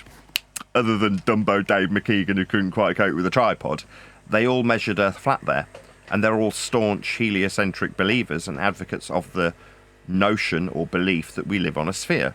Well, whilst advocating for that very belief, they all, other than Dumbo Dave, measured Earth flat for a 24-hour period from the surface level with angles. So it is inevitable. We're all flat earthers whether we like it or not. Any other? Not only that, Nathan, the flight over. They took a flight. They went in a certain direction. Yeah, directionality being described with azimuth. So there's a misapprehension, we discussed this in the pre-show, where if you use a convention, that's to say north, then travelling south stays the same regardless of how far beyond a different convention known as the equator happens. So if you go beyond the equator, that just means that the North Star, a different but similar northward convention, can be utilised visually. So as you back away from Polaris, its angle decreases when you measure it off a flat plane. Well, eventually it gets to the horizon, and then you can't see it anymore. When you travel 180 degrees from north in a convention we call south, horizontal. Just because a flat Earth measurement is no longer capable of a star, there's still stars in the south that we also measure with flat Earth elevation angles for navigational purposes. Just not the North Star when you go beyond that minimum elevation. Likewise, the other way. If you're coming back from south, I've never described it in this way. Imagine you were using a southern navigation star. Well, it has the same principle applied. You can measure a southern navigation star till you back away from it and it reaches and breaches the horizon. That is to say, you can't see it anymore. Does that mean that when you're going away from it, suddenly travelling antipodal, when you're deriving a flat linear distance with it to do navigation and travelling in a direction from north? No, you're still deriving a flat Earth direction from north and travelling with respect to a radial value derived flat in a linear distance when you're measuring the south stars. But people have this automatic assumption, because they've been brainwashed, that going beyond the minimum elevation angle of Polaris suddenly means that you're going over the edge. Now, this is, again, a projection that we have to deal with as flat earthers. So you think you're going over the edge when you get to the equator, do you, Dumbo ball believers? Why? Because the minimum flat Earth angle receded too much. You couldn't see Polaris anymore. So you thought you fell over the edge, did you? Suddenly you're antipodal? Edge of the ball? No. But that's what we get told, don't we? Oh, you think you get to the edge of a flat Earth? No, you think you get to the edge of the equator and then go over it antipodal. That's what you think. We don't. We're still using flat Earth conventions. That's just a fact. Directions are flat. South is flat. North's flat. Azimuth is flat. So are all the stars when we measure them flat with elevation angles, north or south. Flat in all instances. So what do you want to do? Well, in all fairness, they think the plane of reference rotates as they move. So it's not an instant flipping upside down. They actually have the plane of reference turn to match their belief in divergent zeniths.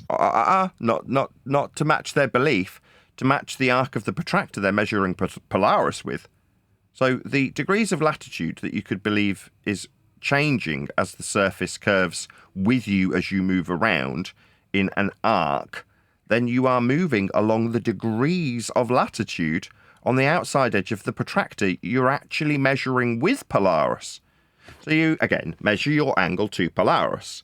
Well, if I change that to its side and suggest that this point here is you at the North Pole with Polaris directly above you, you are at the zenith, or its zenith is your zenith. Therefore, the ground position where you stand is 90 degrees to the surface. As you back away from Polaris, it will decrease 1 degree for every 60 nautical miles that you back away from it. Now, what are you forming when you measure Earth flat with an ever-increasing circle of equal elevation and an ever-decreasing angle to the horizon with a star that you're measuring? Well, you've got a arc of the degrees that you measure as you watch the star fall towards the horizon as you back away from it. That's a protractor. That's what you're measuring the star with. And those same degrees that you're measuring with are labelled on the outside of a glorified protractor we call the ball. But for those measurements to exist on the ball, like I described earlier, you'd need to be in the ball measuring this latitude system with the star and its respective angle to a plane of reference that forms part of the frickin' angle. You're not on the protractor you've measured the star with. That's what the globe is.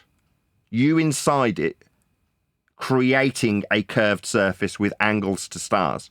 That's how the convention's derived. You're never on a ball. The degrees of latitude aren't you sliding down the outside edge of a protractor. But if you're never told this, you can reify that convention of degrees of latitude on the outside edge of a glorified protractor you call the globe, and just not know that you've reified into existence a giant glorified protractor to stand on the outside of when you measure it from within a ball, as I showed diagrammatically earlier. Well, yeah, I don't disagree with that. I'm just saying that their belief is the divergent zeniths. That's what their belief is. Diverging zeniths, as in 2 different points, common reference to sea level, diverging from a plane of reference at 2 different locations. So again, diverging zeniths would be what you described as levels deviating from levels at the rate of level. Yeah. Listen to what you just said. That is what they believe, though. Yeah, if you can ignore the flat prerequisites that created the ball, then you can start your existence having suspended disbelief that we already have a ball to believe in. That's where you get such false confidence from people like McToon when measuring Earth flat alongside all of his compadres who measured the sun for 24 hours on a flat plane. Other than Dumbo Dave, who couldn't quite cope. But they've got a reification of antipodal positioning as they slide down the outside edge of a protractor with degrees written on it. So what do you think a degree is? You think it's the outside edge of a ball that you're standing upon? No, it's a measurement from a surface level. It's created with angles to stars off a plane. That's how you get the degrees on the outside of your glorified protractor you think you're standing on. If you start by standing on it, start by measuring Earth flat and say, wow, we've got a dangling dingleberry tangential plane with a ball that I automatically assume exists, but I'm not measuring below this flat plane here I'm measuring. Well, if you start with a flat plane on a ball, you still have to, as described earlier on this very show, transpose that position inside the ball to have it work with elliptical orbital motion scale by Huygens. Now, you can't be in a ball, but that's how it mathematically must function. After you've measured Earth flat for an angle to get transposed inside the ball to begin with. But that's how it works. You have to transpose your flat plane measurements inside the ball if you start with a automatic assumption of being on a ball. Doesn't work. Right, but that's it. You just got to tell yourself whatever you got to tell yourself to get that plane of reference to the center of the sphere. End quote. End quote. Thunderfoot. That's what Thunderfoot said. So he measures a plane of reference, derives an angle, and then describes mathematically how you've just got to do whatever you need to do to put yourself inside the ball. End quote. Thunderfoot. You just got to do whatever you got to do to believe you're inside. All right, since Adam doesn't want to do it, I'll do it. There's a guy named Squirrel in here. Squirrel Sniper 138 says, 0.24 degree angular defect as empirical proof of a managed reality where Marconi's signal infrastructure simulates global curvature and masks a flat plane geometry. Sounded like a load of old word salad, but I had a degree in there. Did you hear a degree measurement in there? Or was I mistaken?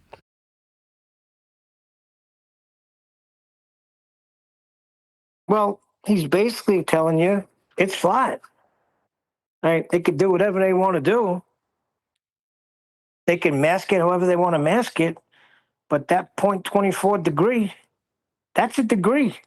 Yep, with respect to a planar surface. All measurements always are flat. There aren't any exceptions. Even when they suggest That's why a convoluted Marconi got a proof. signal. Yeah. Sorry. That's all right. Anybody else got any more comments on this? If not, we're going to be rounding out. It's absolutely sweltering here under these lights. Sweat pouring off me. Any more while we're live? Nope. With that, I will say, if you are watching this on either Nathan Oakley 1980 or Nathan Oakley Primary streams, then stay tuned as there will be an after show to follow. We need to just generally encourage new or encourage all flat earthers to stick to just the measurements as quote unquote empirical proof, because measurements are empirical. They're either true or they're not. And stay away from trying to find proofs, empirical or otherwise, that the earth is flat. It goes without saying that the earth is a horizontal plane, and we measure it that way, and that's the way it is. But, and I see what he's saying, that the angular deflection of Marconi's signal. He was being a little fart sniffy. Yes, I agree, Sir Daddy, 100%.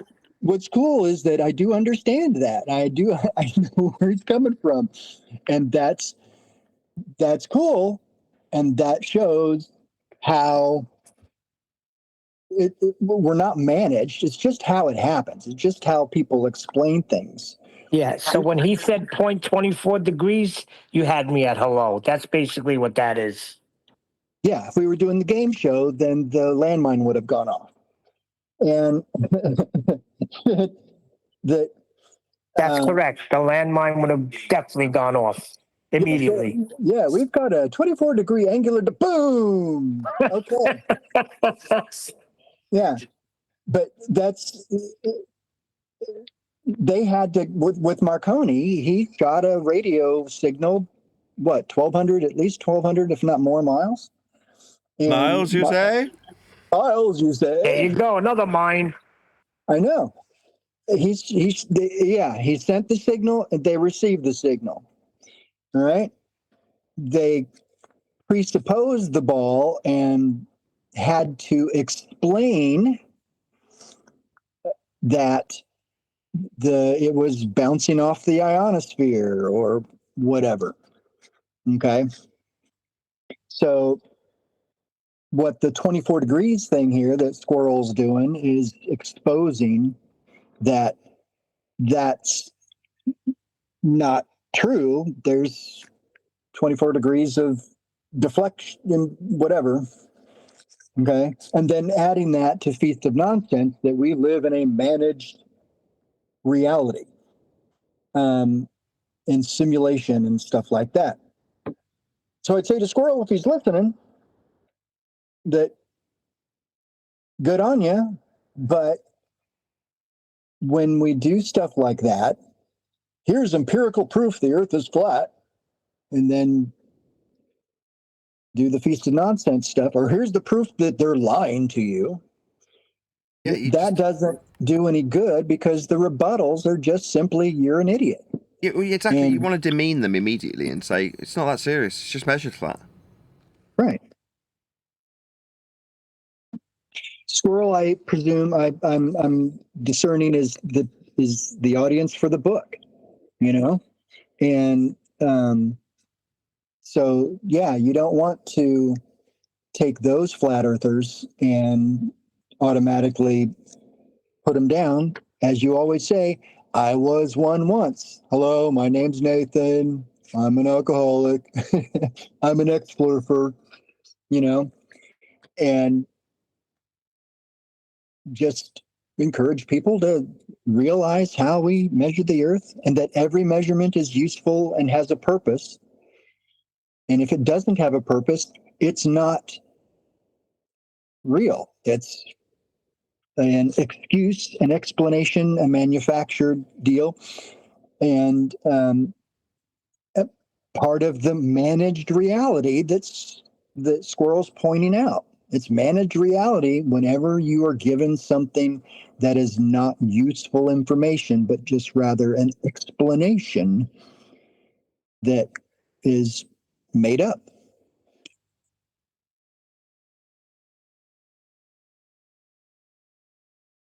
Yeah, but you have to establish if the person actually does want to move on or argue. If they want to sniff their own farts, there's no helping them. Like, they just want to sniff their own farts, in which case, just leave them to it. But if they want to, I don't want us to use the word but I will just to make my point quicker. If they want to win, winning being able to step away because you understand for sure and without a doubt that Earth is flat. I mean, to be in that position, you kind of wouldn't want to be arguing because you'd have the self-confidence to not feel it was necessary. But regardless, if you're in that position and you want to win, then just know it's measured flat, because your opponent will use those measurements almost immediately in almost every circumstance where a measurement's required, because there is only one way of measuring.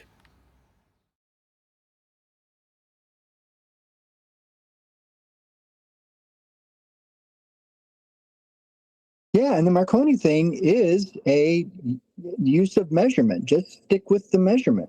Say, nah, they're just making crap up because there's a 24-degree measured off of flat Earth angle of the radio, whatever squirrel, whatever he was saying, 24-degree angle of beam, whatever. And that's measured off of flat Earth. That explains why Marconi got his radio signal that far, not a firmament or not an ionosphere and not a fake explanation, blah, blah, blah. And it's not managed. It's just a story that we believe because we're told, and we don't have the ability or interest in learning the science or learning anything other than the explanation. If we're tested on it, we'll memorize the explanation. We're not going to actually memorize how it's actually done.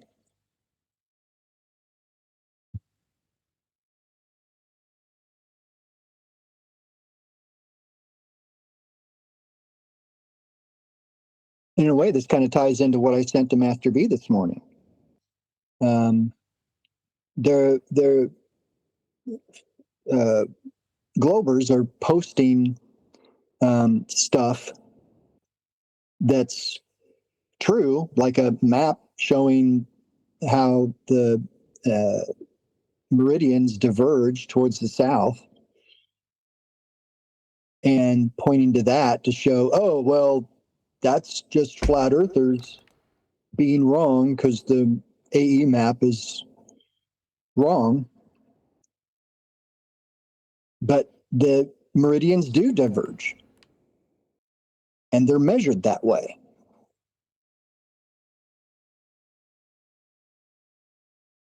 So it's weird. It's like the truth is out there. They show the truth in plain sight, and then they point to it and laugh so that you're discouraged from looking at it. That's kind of what they're doing in other posts, where they say the earth isn't measured flat. You've never measured it flat. What does measured it flat mean? And show your work. And there's little stuff like that to someone who isn't invested in being the winner, they're just going to bail when they get such pushback. I just tell them I've used a compass and a map, and I've measured a flat and navigated a flat with a compass and map. Yeah, I just showed him a elevation profile from Google Earth. Said here, I said elevation profile, Google Earth. There's an elevation profile of the entire United States, coast to coast, measured from sea level, 2,000 plus miles of flat Earth with an elevation. Surely Google's not wrong. And they can't rebut that. They just say, you've never done this and you don't know what you're talking about, and dumb stuff like that. So that's basically going to be the main rebuttal for anything about the book. You're just parroting Nathan, and the earth, just because it's measured flat doesn't mean it's flat, that kind of junk.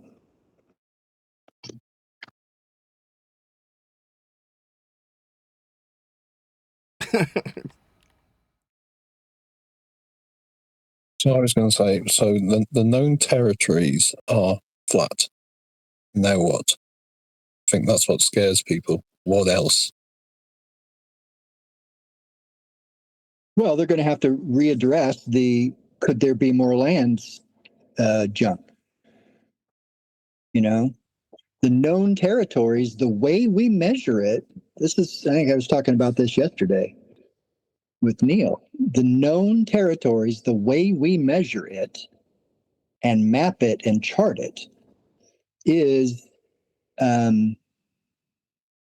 generally accurate according to the North AE map. Hold on, even if there's unknown territories, what, are they going to be curved? No, they're not. They're not. That's what I'm saying is that, yeah, it's flat and people are going to start readdressing the ice wall jump and what's beyond what we have already charted and measured. And yeah, we've all measured it flat, and what we've got in the charts is flat, etc.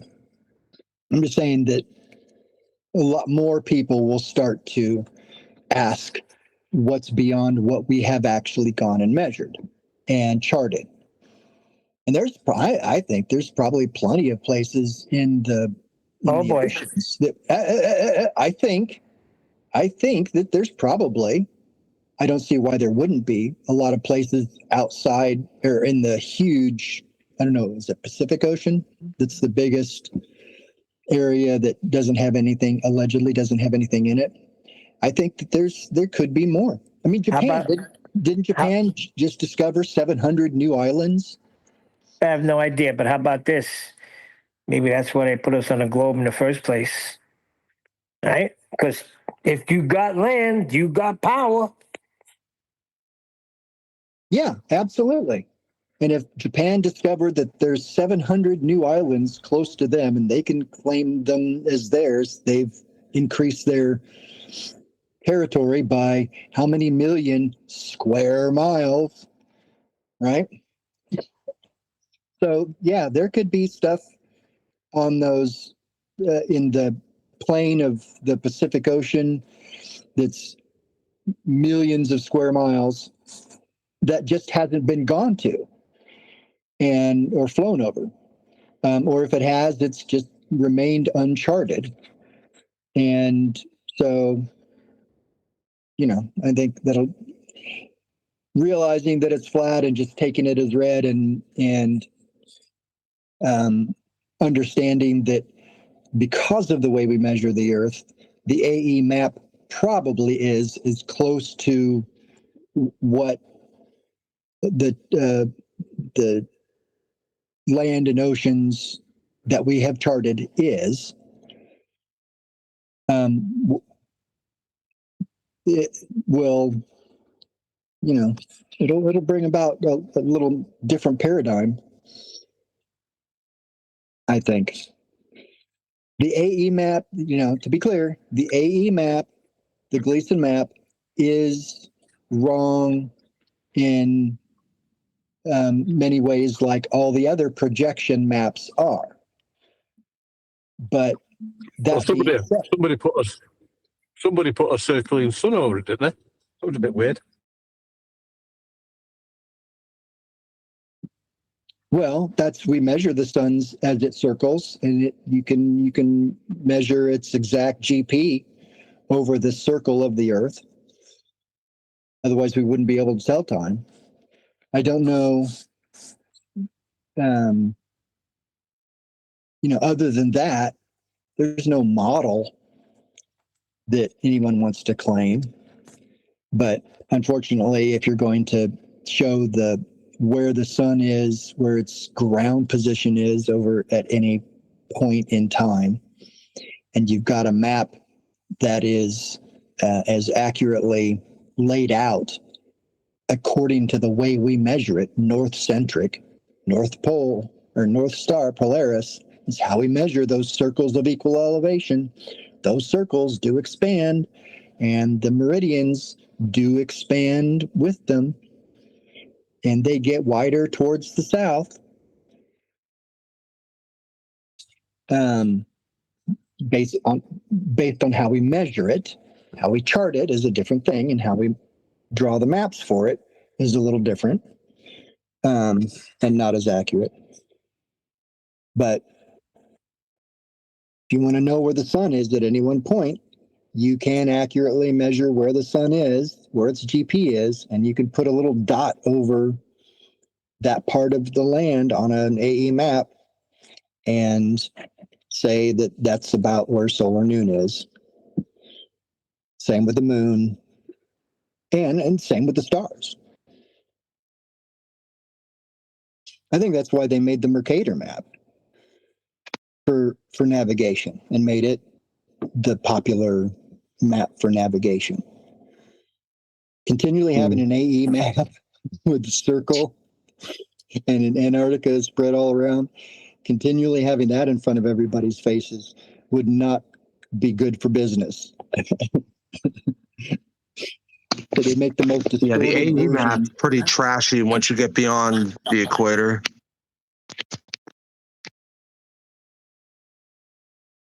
Well, yeah, that's because of how they've. Well, okay, what do you mean by trashy first? What do you mean by trashy?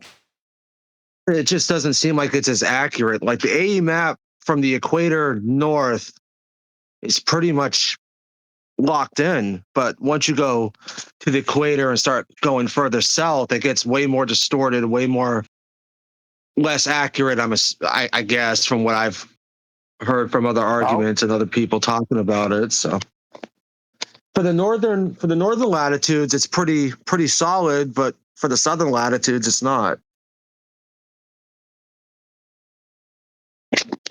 And that's partially because they have taken the globe, or taken the for the sake of conversation, we'll say the AE map is a generally more accurate layout. Excuse me. Generally more accurate layout of the surface of Earth in general. Okay, because There's a lot of that's the way we distortion. measure. You can't hear what you're saying. Well, that's how because that's how we measure it. It's north. We measure it north centric. We measure our latitudes with circles of equal elevation around Polaris. So we measure it in a circle. Okay, and it continues on past the equator where we can't see north anymore. And I assume we've used the same convention for latitudes of 60 nautical miles per degree past the equator using other stars and other landmarks and stuff like that. There's no reason that wouldn't continue. There's also no reason that the extended spokes of the longitudes, the meridians, would not also expand out based on how we measured in the north. And the reason why it's all wonky in the south is because navigators are assuming that their maps and charts, specifically the Mercator, are correct projections from the sphere, and that the meridians converge to the south of the equator and get smaller, but they don't. That's why you read of often when people are navigating in the south, which doesn't happen that often, that they are always off in their reckonings. And it's hard to find their bearings when they're assuming that the meridians should be getting closer together as the further south they go, but they're not. So, that's why we think of, that's why Globers think of as the AE map as wonky. And that's why they're trying to prove all kinds of different flight paths and, from Chile to New Zealand, flight path stuff and times and all that stuff. This just doesn't work. Well, no, it doesn't work when you assume it's a ball and you assume that the meridians are converging rather than diverging. Go ahead. Yeah, and they like to start talking about all that when as we've just said, and you've just said, it's measured flat from Polaris, from sea level, elevation angle measurements using sea level. Yeah. Obviously, you get to the equator position and you can no longer obtain an elevation angle from Polaris. So what happened after that? You just turn the protractor upside down and bang it underneath and say, well, it's a ball and we'll just presume. You know what I mean? It's accurate, from 90 to 0 degrees. But it is a flat Earth elevation angle measurement, without a doubt. I can argue all day long about the maps and are they a bit skew width in the south, which is a horizontal direction. That's correct, One Deck.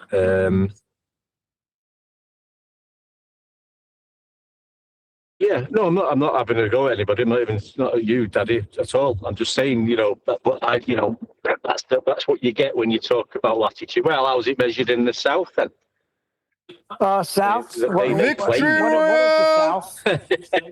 What is the south? Yeah, well, it's a horizontal direction. Oh dear. Yeah, and well, they let's argue about that. Yeah, they have to argue that. Yeah, they have to argue that the South Star that no one can see is a pole star, and it's not. Obviously, someone somehow measured the latitudes beyond the equator accurately by some means.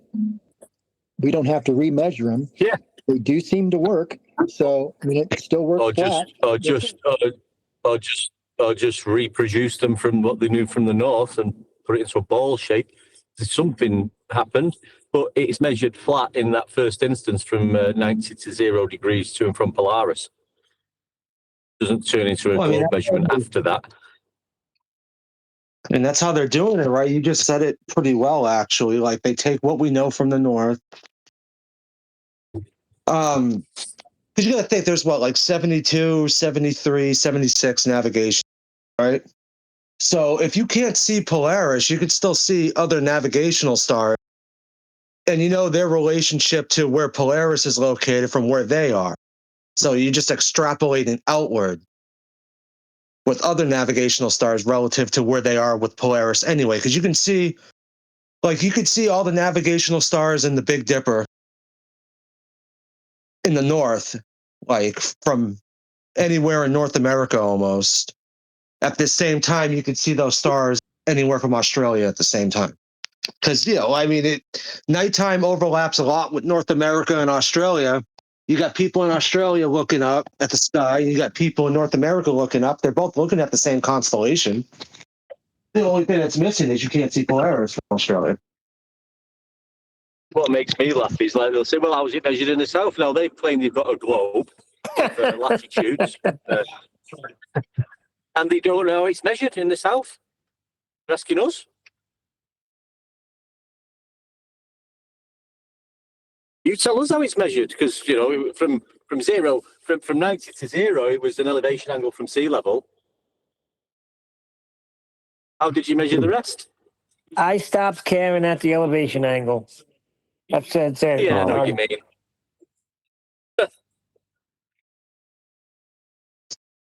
Yeah, but you still, with some people, you do have to go into more detail than just Stillwater. Earth is flat. That's what we're here to talk about. It's flat. I couldn't give a crap about the South. He could talk about that all you want. Not saying nothing against you. I'm just saying I checked out once I got that elevation angle. Once 10th man started breaking down celestial navigation, and I know for sure, without a doubt, that it is flat. I really don't care about anything else, because it ain't going to just start turning into a globe out of nowhere. Well, yeah, but it's gotten, Neil. You use it's gotten so convoluted that,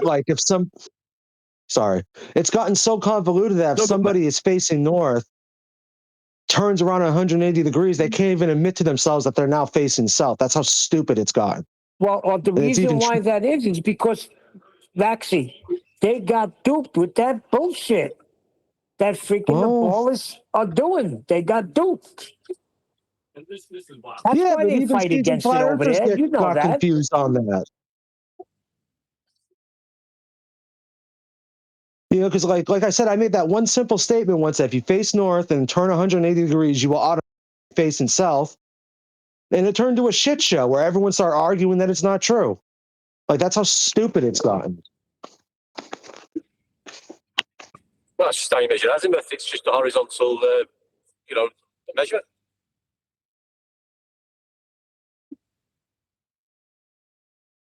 Well, they got celestial navigation and trigonometry. You know, they got them all mixed up.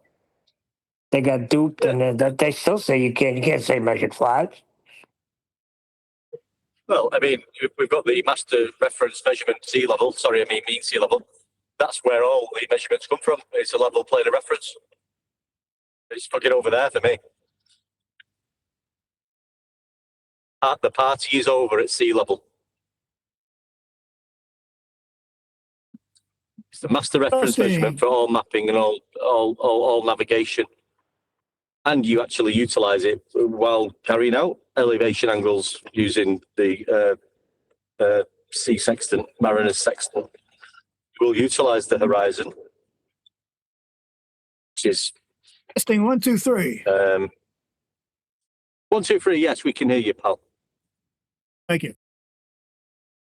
Back in the day, Antonio Subirats declared the AE map to be bullshit. There was a feud between Jake the Asshole, formerly known as the Flat Earth Asshole, who said that Antonio Subirats stole his work.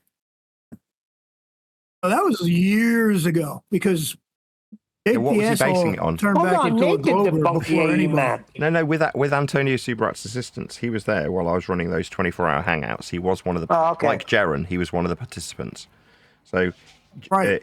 But he was coincidentally there when we debunked it. Like, there was a specific moment where it got debunked. Like, you could actually put a finger on where was the point that the map got debunked then. Because obviously you're going into it trying to affirm that that is the layout based on the sun's position with respect to the map suggestion and time and date.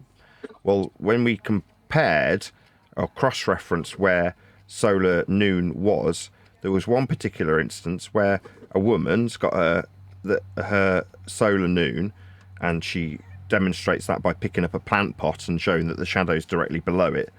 And it was out. It was out by either an hour or 2 hours. I forget how much. That was what Jaren also leaned into when it was put to him by one of the panel here from one of the Discord server participants. They'd gone to see Jaren and said, well, you know it's already debunked. And his response was, what, because it was out by a couple of hours? That was Vaxi. He's here now. Right. Well, his response to Vaxi was as a consequence of him also, like Subrats, taking part in tracking the sun on a Flat Earth Live, where there was 2 24-hour sun tracking events. And as I say, there was a particular moment. Well, when that happened, Subrats was there talking to the woman as she's picking up a plant pot and stuff. He was the one interacting with her. And I'll never forget it because he looked at the map. And there's a moment where everybody goes cold because you're like, shit, that means it's wrong. You're like, and you don't know what to do because you're like, holy shit, this is not the outcome we were expecting. We were expecting it to affirm, confirm what we'd been brought in to believe. It's like I said at the beginning of the live show, when you actually do primary source research, well, how accurate is it? Well, let's compare. Let's see if it matches where the sun is over. If it does, happy days, it's very accurate. When it doesn't, well, it's wrong. There's no other words to describe it. And we all knew it in that instant. Everybody who was on the hangout at that moment, everybody's heart sank. Because obviously at the time, this is 12 years ago, like it's a long time ago, we all wanted the AIM map to be the world. Because that's what you get given when you get here. But when you check, you go, no, it ain't. So Subrat saying, no, that's not the world. No, the map's wrong. Is based on him checking with me. Well, I was the one running the show. I mean, like thousands of people do. Yeah, but listen, I mean, finding that out, like you say, your heart sank. But you've realised you've done the research, you've gone out and tested for yourself, and you thought, well, wow, yeah, it's wrong. Yeah. You know, you're not fighting and saying, well, it can't be wrong. Yeah, like Gerard, it's just 2 degrees wrong. It's not that wrong. Yeah, it's wrong, mate. It's not wrong, correct. exactly. You know, there's right, which is accurate, correct. The sun's above where it says it is, and there's wrong. No, it's not. It's inaccurate. It's not correct. It's not the world. It's not positioned correctly. Now, off the back of that, Subrats was like, well, I reckon I could jiggery-pokery the maps. I'm like, why? It's a projection system. It's an azimuthal, North Pole-centric polar projection. You want to just, gerrymander it a bit more just to fit your ends? At which point I completely lost interest. I'm like, at that point, you go, none of them are right. That's why there's thousands of them. But what they do tell you is there's been an expansion of the known territory in the last few hundred years. And maps are about to be updated as they've shown the new lands appearing on them. And then it all stops. That's all you can know. And then when you look a little bit more into maps, you go, they're tools of maps are tools of propaganda. They're used for political purposes and, you know, land, territory, ownership thereof. That's very political in orientation, isn't it? You don't have to think too hard about it when you step back from it and go, oh, right, of course. You know, we're talking very specifically about the land and their masses, how much of them there is, where they are in relation to other strategic importance. Well, you can gerrymander that to your heart's content if you control the process of creating them. So it's easy to see why they'd be politically influential. And they are. All of them are. They're all tools of propaganda. Like you say, Nathan, I've got a book of Subrats, the Book of the Sun. And like you say, he talks about that, and he's even drew pictures of how he could rejig it and make it work. But, I mean, we're not doing anything like that now. This conversation before you popped in, we were saying, well, it's measured flat. We know we measured elevation angles from sea level. Yeah, so things are jigged up. We know it's measured flat. It's as simple as that. Whatever happens after that, and people making different maps for different purposes is irrelevant. Subrats' Book of the Sun is, you know, he's talking about the sun and where the sun should be. As much as I did like listening to a little bit back in the day, he was talking about the sun and where the sun's position is. When what all we're saying is we can measure an elevation angle to the sun, and you know that's how we get our latitude. So again, just jumping into the feast and nonsense longitude, which we're not doing. If I could be allowed to finish now, that would be cool. About Subrats, feel free. The guy from Space Busters, right? There's a dude from Space Busters, and I was just looking for the video, but I think it's on a different format. I think it's on YouTube. He breaks down the AE map so deep, shows that it's accurate. You might want to find that if you're interested. Just look at what he does. It's very strange. He goes deep into it. The times that they say according to what they're talking about, he compares maps. Very interesting. I mean, I don't disagree. I'm sure it is. And the projection systems are truly intriguing. And 10, 12 years ago, that was where I began with Martin. Like, I don't know what he's called now. Martin Liedtke is probably just his channel name. But at the time, he was called Flat Earth British. But before he was Flat Earth British, people called him Mappy Martin. Because his hobby, his obsession, was old maps. He had dozens and dozens and dozens of them in his cottage. It wasn't his cottage, it was his mother's cottage. But when Paula and I went to see him with newborn Eleanor, so it just dates it quite nicely, she's about to turn 10 and she was brand new baby when we went up there, he started showing us all of these various incarnations of maps and how they'd expanded out and the territory increases. And a lot of them, the thing that he was most interested in, or keen to show us, let's just say, were the monsters that they showed on the perimeters of all these maps. So they tried to scare you away from the edges of the maps even back then. So they all had this common theme where you'd have like griffins and bears and dragons, and all these monsters would be on the outside edges to say, don't go near this bit, you'll get eaten by a monster. That was the inference. Really? Yeah, absolutely. This all makes it into the book, by the way. So it's punctuated with quite an interesting anecdote. So while this is going on and Mappy Martin, or Flat Earth British, is showing us all this stuff, his mother's in the same room with us, right? So there's me, our newborn baby, Paula, Martin, and his mother in this little tiny cottage in Wales. And after about half an hour of him going through these various different maps with us, his mum pipes up and says, in a very guttural voice, "Doesn't he talk a lot of shite?"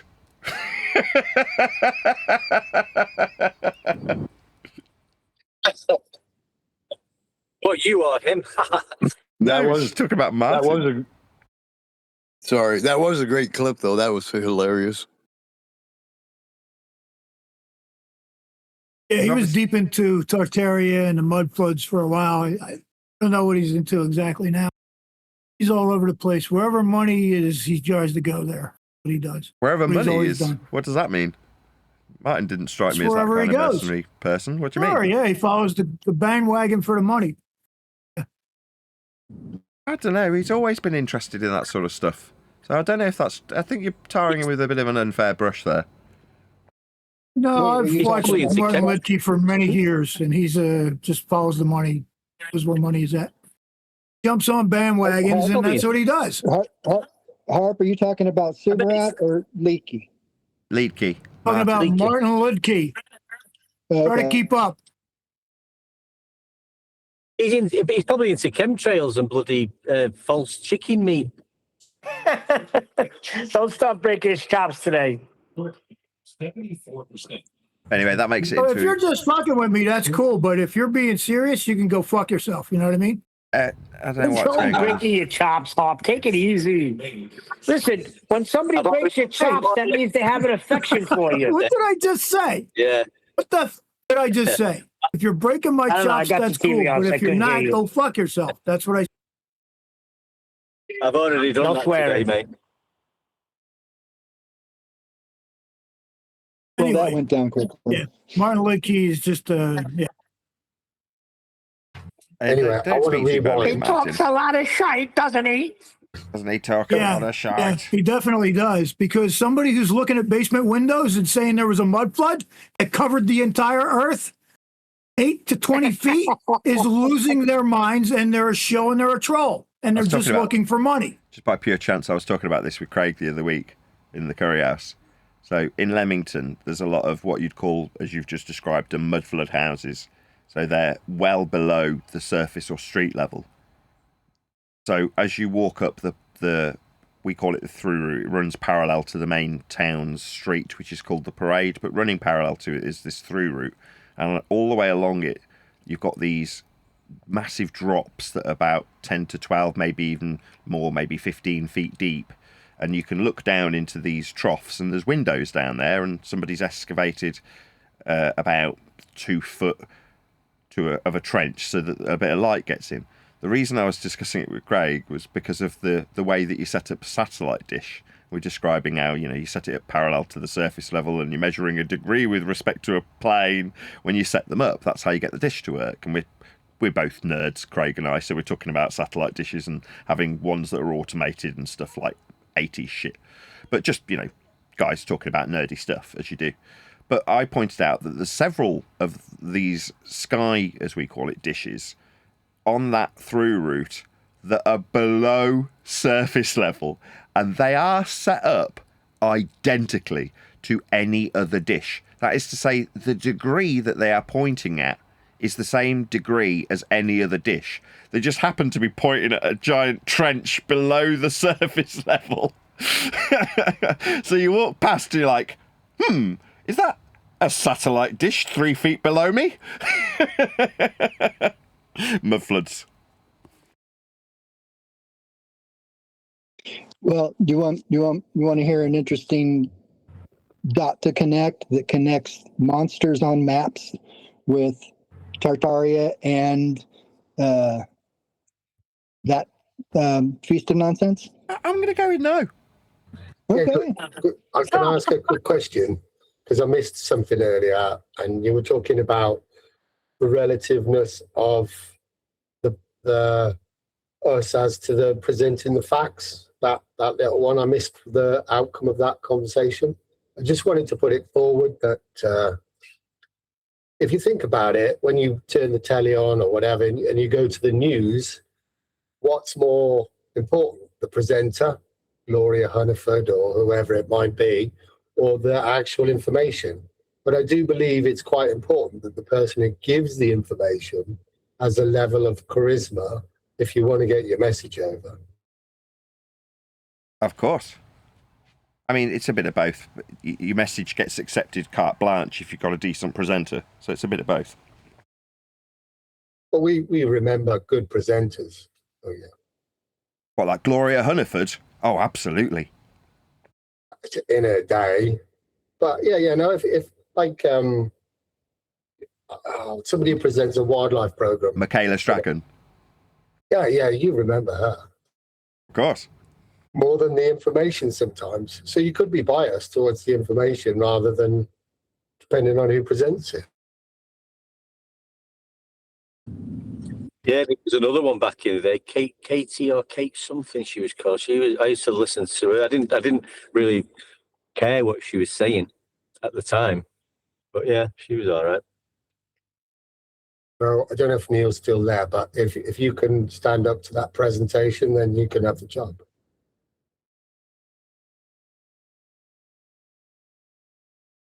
He's not listening. He's not listening, no.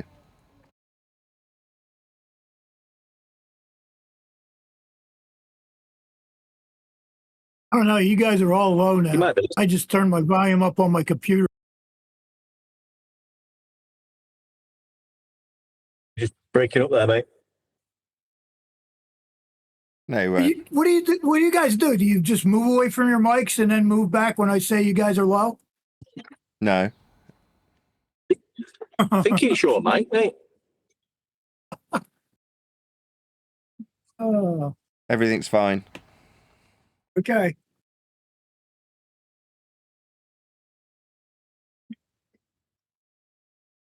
Fine and dandy.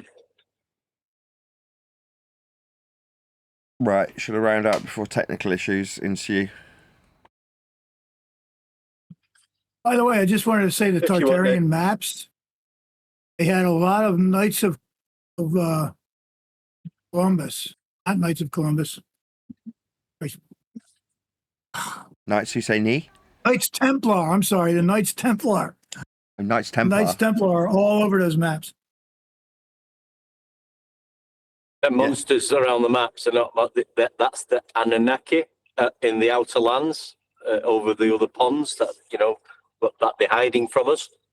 That's what the creatures that you're looking at are. And the Nordics. Lizard creatures. The Nordics were protecting the Hyperborean.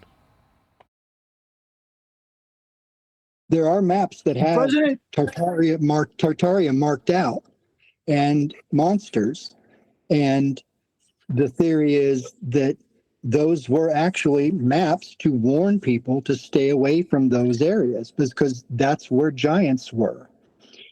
And there's one map, I guess, that says, where giants are on it and stuff like that. So that was my point, was that, yes, those monsters, while could be construed for decorations around the map, there are maps that do exist where they do say Tartaria or Tartar or Tartarus, and those areas.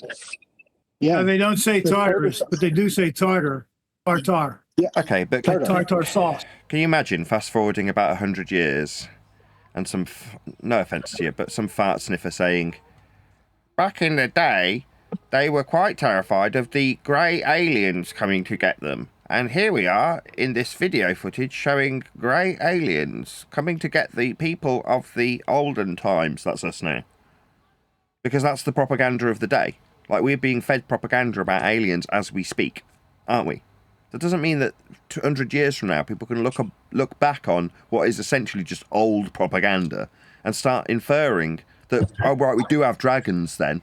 Why? Well, because there we are on this map. What, on a bit of land that they don't want you to go on? Why don't they want you to go on it? Oh, giants. I mean, dragons. I mean, Tartarians. I mean, Nordics. No, Greys. What the hell? Have you ever seen The Thing? Just means there's nothing new under the sun. As an example, when we talked earlier about science fiction and science being one and the same thing, you ever seen a movie called The Thing? Yep. Yeah. Where does The Thing take place?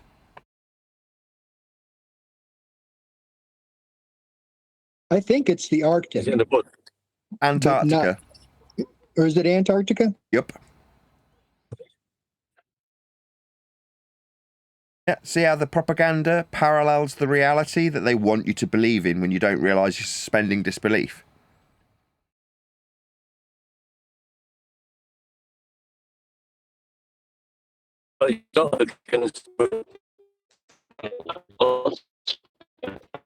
Absolutely, one deck. There's an old Charlton Heston movie about Tartaria. You're breaking up, one deck. I think that boy is.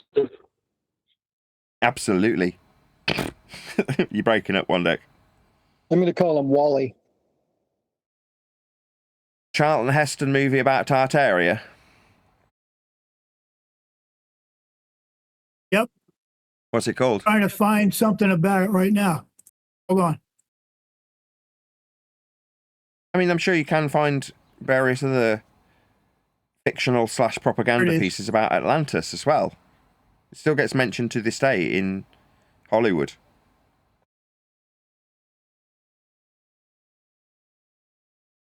Yeah, one day I was just watching TV and it was on all night, and I woke up and there's this movie with Charlton Heston, Tartar. Something, can't find anything about it now.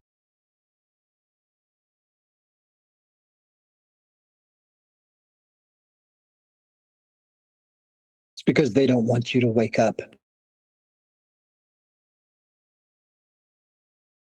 If I search it.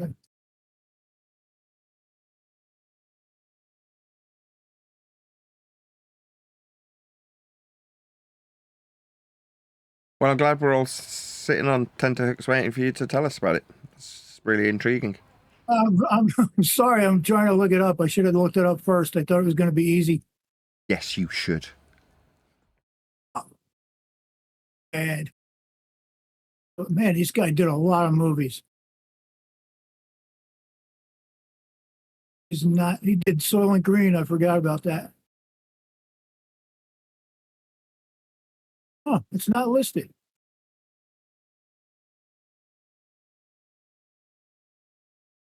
They were against the Mongols or the Mongolians, something. They were having war. I remember seeing it. I can't find it now. Tartarus. Tartarus is the deepest, darkest depths of hell. That's not Tartar, not Tartaria. Viking. You're not thinking of Sheol? Sheol is the grave.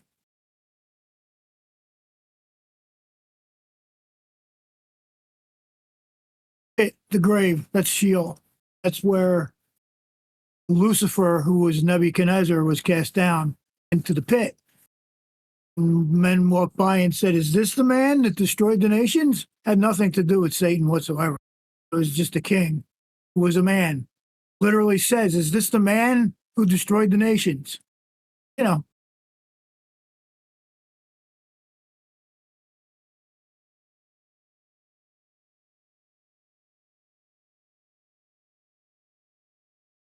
Okay.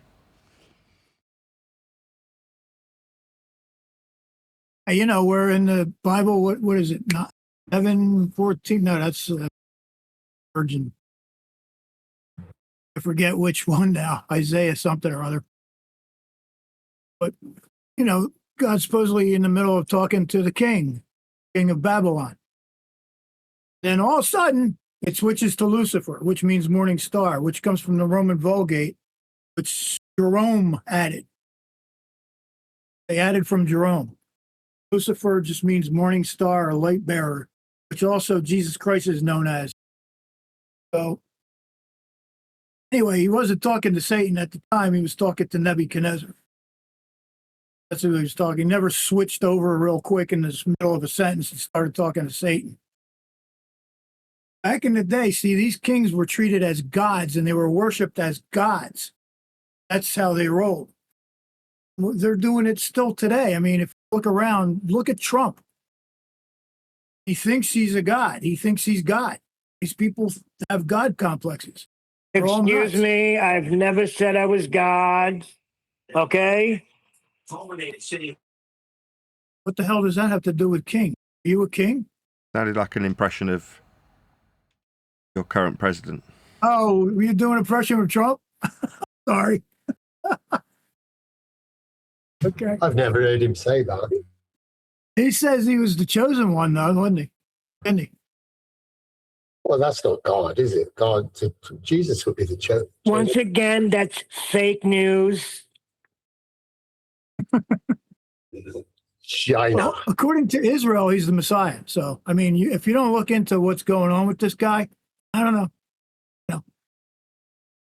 He's the Messiah. He's a priest. He's a king. You don't really I'm keep the up with how president of the they greatest think nation about him in the over in world. Israel. Gave him a coin, a gold coin even. He's over there with his little beanie on, his yarmulke, praying on the weeping wall. You know, the Jesuits and the Jews, same thing. You just might as well call them the Jesuits. That's it. We figured this out years ago. I was back and forth for a while, arguing with myself and arguing with people, and I realized, my God, these are the same people. Jesuits, when you look into it, Ignatius Loyola, he founded the Jesuits. His first recruits were Jews, and he's most definitely a Jew himself. So the Jews created the Jesuits. That's a fact. And they roll the Vatican. If you notice, when the Pope walks around, he has a yarmulke on, for God's sake. Yamaha? Yamaha. Motorcycle riding Jewish Pope. So this new one is American. Yeah. And that's right, because that's what made also Trump a prophet, because he said something about the next Pope is going to be American. So they deemed him a prophet. So he's a prophet, a priest. He became a priest when they fake shot him in the ear. You don't keep up with this shit, you don't know what's going on. I don't like the guy. I don't like politics.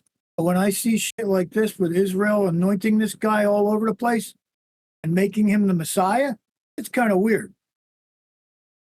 A lot of rituals going on, a lot of symbolic rituals and sacrifice rituals and a lot of ritual stuff going on. I'm with you on that. There always has been. Let's change the politics conversation back to flat Earth, please. Yeah. This is not a politics conversation. I just said this is not a politics conversation. Strictly about Trump, what they're making him. Nothing to do with politics. He was right. There's mud floods. That's how they hide it from you. Hide it under a pile of mud. What did they do with all the mud? And where did it come from?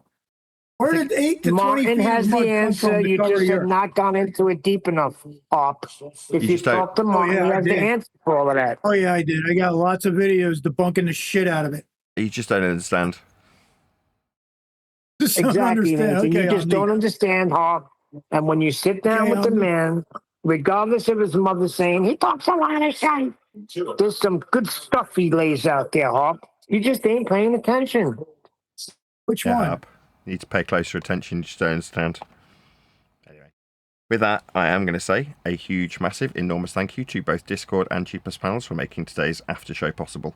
And of course, a massive thank you to all of you for liking, commenting, sharing, subscribing, joining as a Nathan Oakley 1980 channel member, and all that good stuff. If you do have the means to support me via either the Ko-Fi or PayPal links below this video, then please do so. Don't stand on ceremony, as that is how we keep the lights on here.